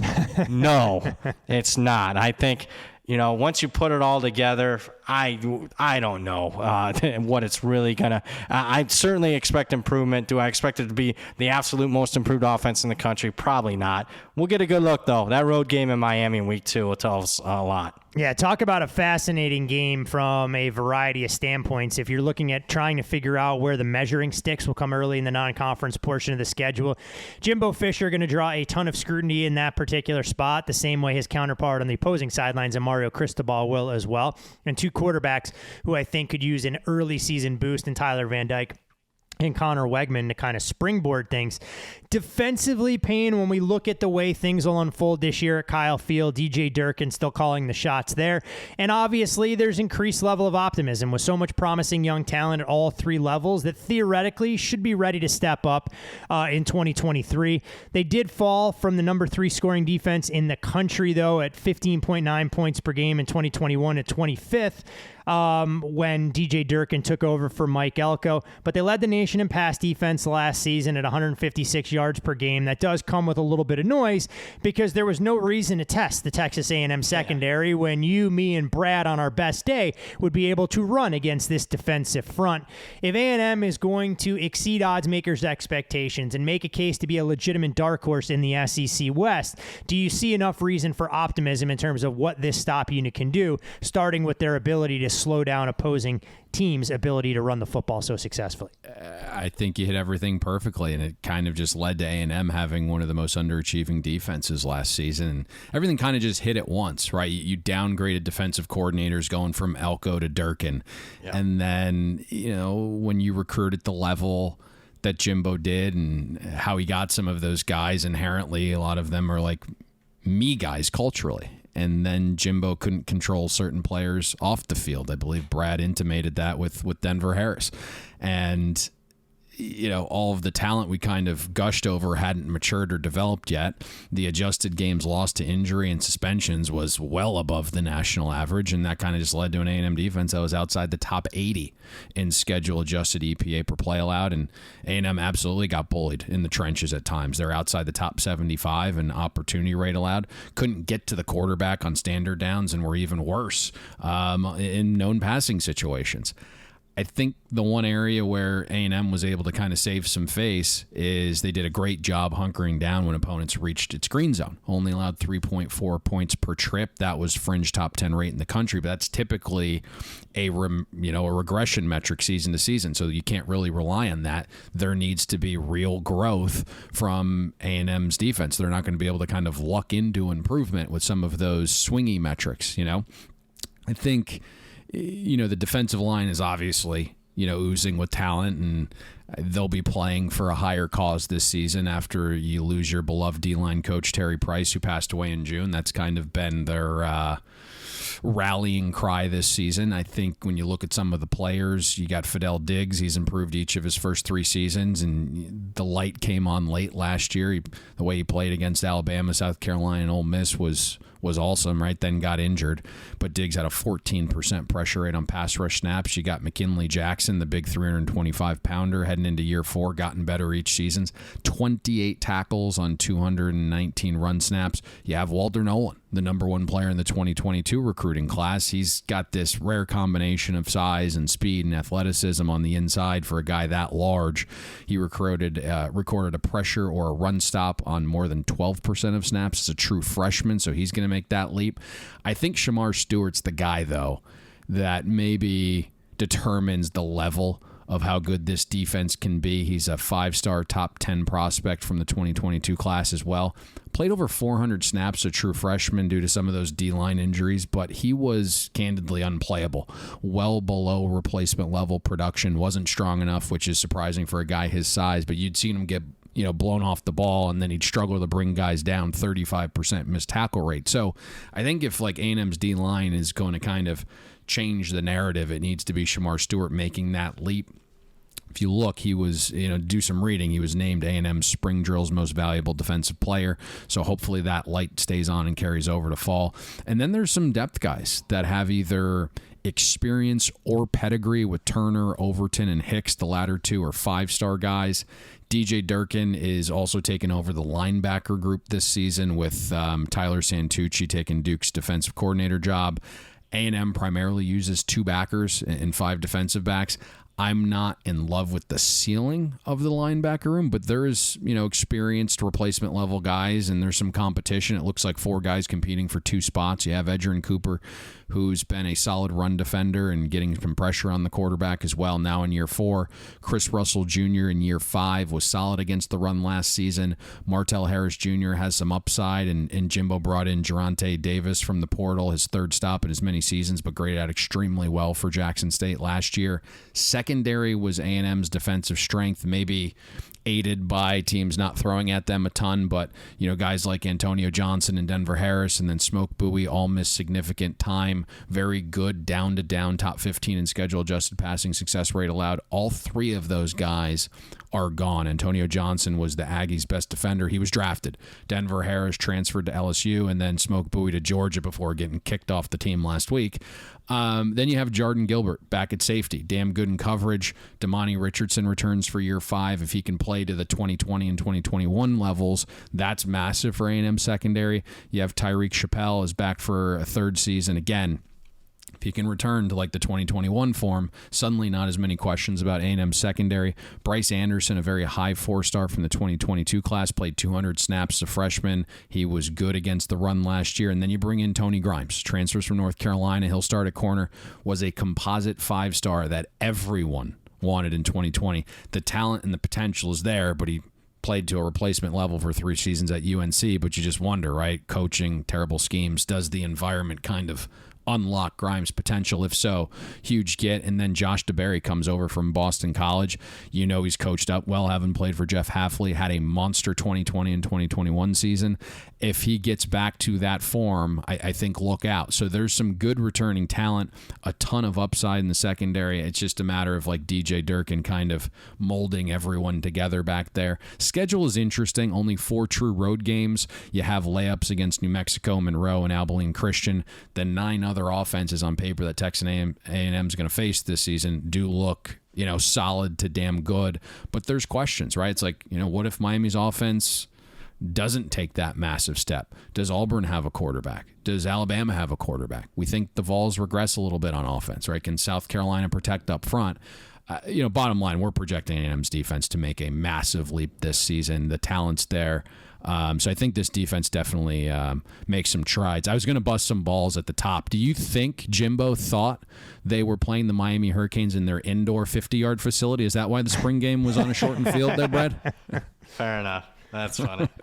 Hey, I mean, look, clearly A&M had some construction going on, and hopefully that timeline is a little bit more effective than some of the images I've seen coming out of Nashville with Vanderbilt's football field, which looks like it'll fully be under construction during the season, which honestly, Brad, could actually be a step in the right direction because it means that many fewer opposing fans can invade Nashville and be there to try and create a home field advantage against the Commodores. But, Payne, the final thing on Texas A&M, when you look at Jimbo and his much-maligned tenure thus far, what does he have to accomplish this year to keep the Boo Birds at bay? And if they were to underachieve again, I know about that massive 10-year, $95 million deal, but would A&M consider going, hey, look, the pressure's only going to get ratcheted up. We've done everything we could to, garner some of the headlines and the spotlight away from our in-state rival, but suddenly if Texas is trending up, A&M isn't going anywhere. How long can the natives stay without getting too restless in College Station? And then you think about what's perceived as a bottom feeder in Texas Tech, about to dump $220 million into a facility.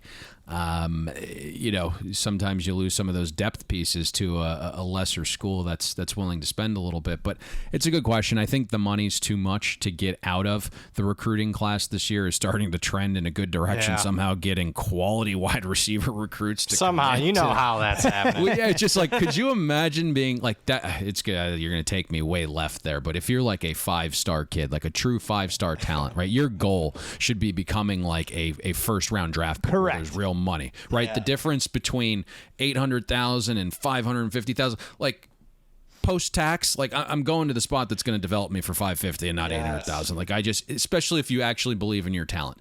Story for a different day. But I think ultimately, not to sugarcoat things, I believe Brad and I both went over 7.5 wins on A&M. It's the reason it's leaked out to 8.5. I don't like it at 8.5. No. But I think if you're looking somewhere around the 8-9 win mark, that's a good season for Jimbo considering the schedule and what he has coming back. But there is potential here for a high ceiling with Connor Wegman. We're not quite sure what he is. We know he's the 5-star talent, as Brad alluded to, didn't turn it over, got thrown into the fire in a hostile environment against South Carolina last year, so he gained some poise there. There is talent all over the place. We'll find out if it's been developed over the last 12 months. $100 million question. Sometimes you need some younger guys to come in and create a little bit of buzz. Texas A&M going back to some old school characters, familiar names, but we'll see if the coordinators are able to get this group of highly touted 4- and 5-star kids to play at their absolute best.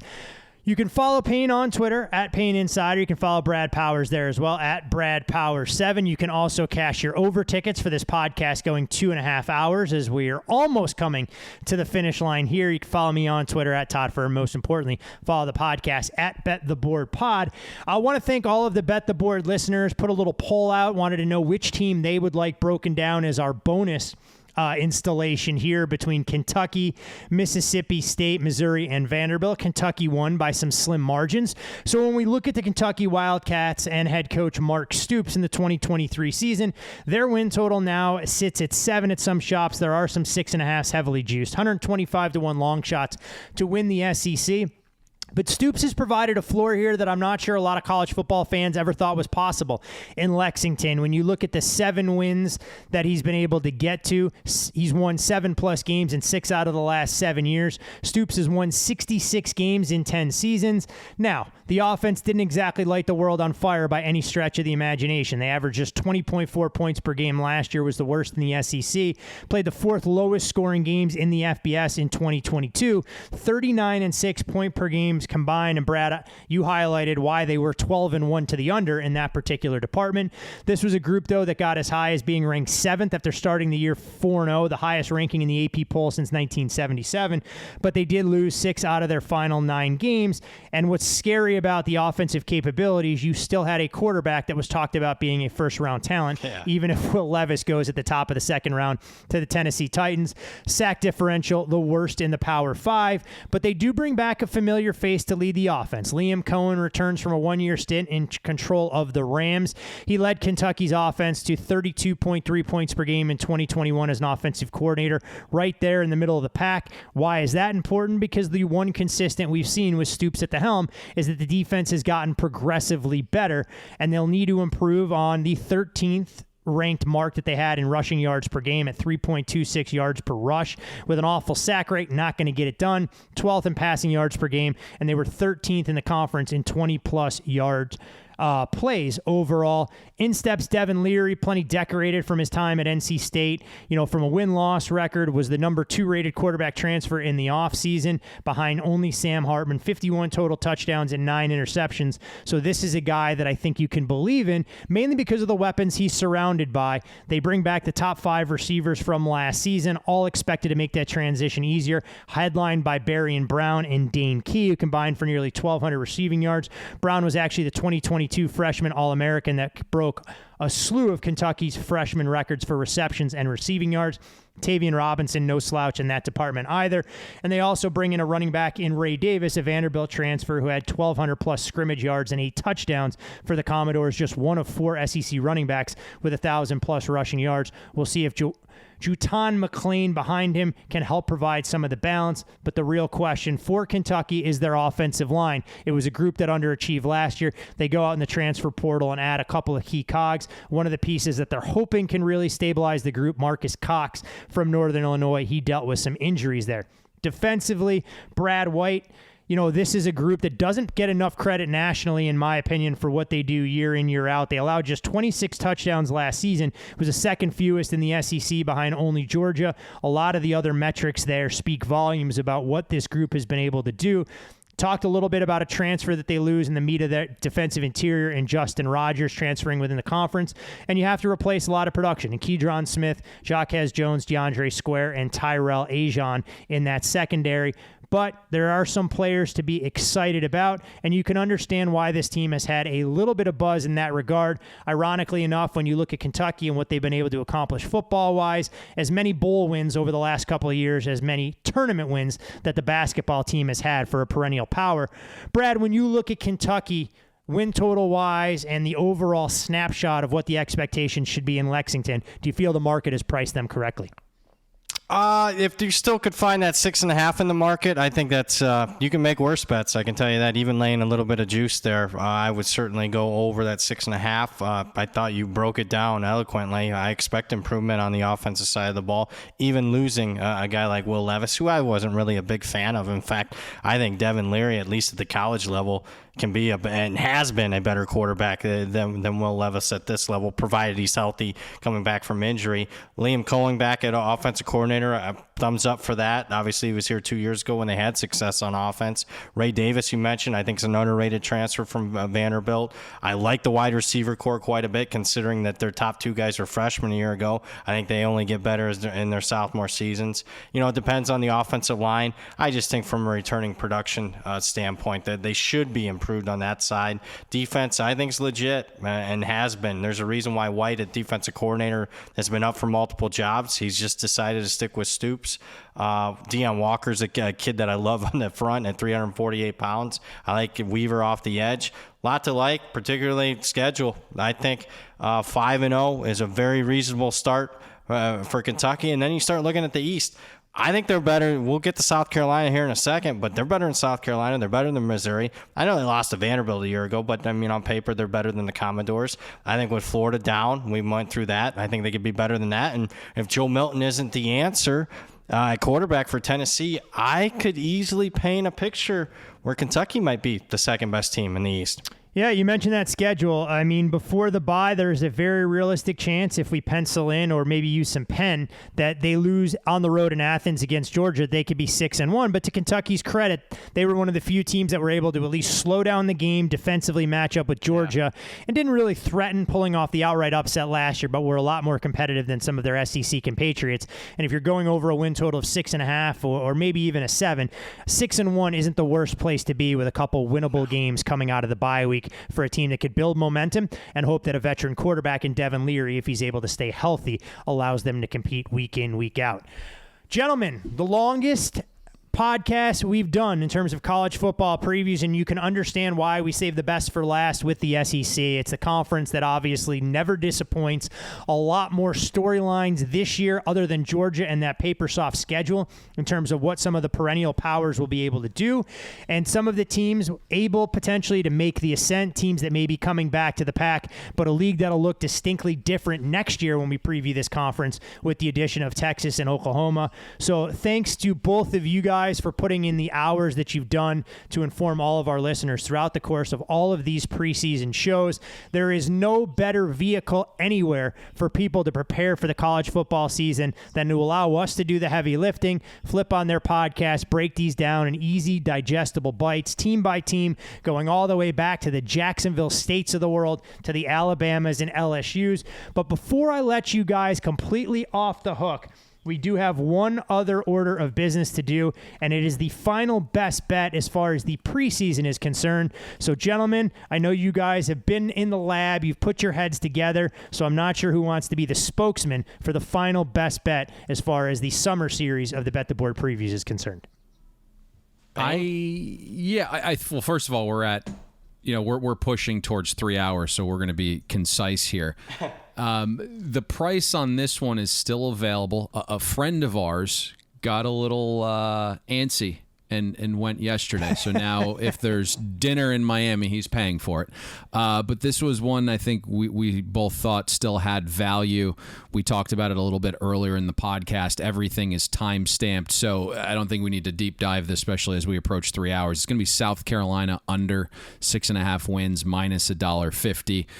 If you guys want to expound on it, fine. But again, timestamp above. Brad covers one side of the ball. I cover the other side of the ball. Todd interjected a few valuable thoughts as well there on the South Carolina team, but under 6.5 minus $1.50, all the info above timestamped. Yep, I don't think there's any reason to rehash unless you guys felt there was something left out. The $100 million question that I do have to ask, which I always go to Brad for the final word on, 6.5 under minus 150. If people are looking for a 6, would you tell them to take plus $1.20, or make sure they shop around and make sure that they have that bowl eligibility threshold makes them a winner at 6-6?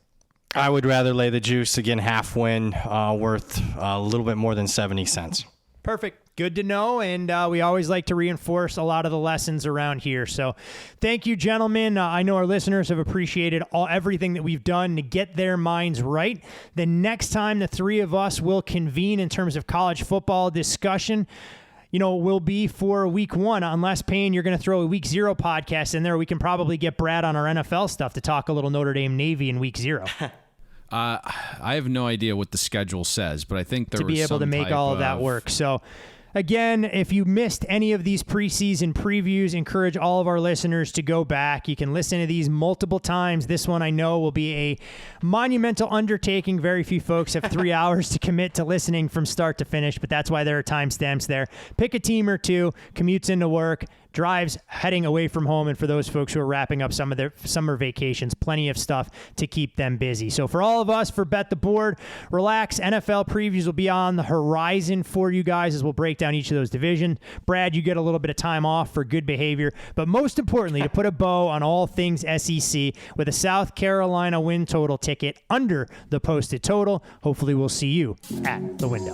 Thanks for listening to Bet the Board. You can catch Todd and Payne every Monday, Wednesday, and Thursday during football season, breaking down the biggest NFL and college football games. And to make sure you don't miss any free best bets, subscribe to Bet the Board on iTunes, Google Play, Spotify, or wherever you listen to podcasts.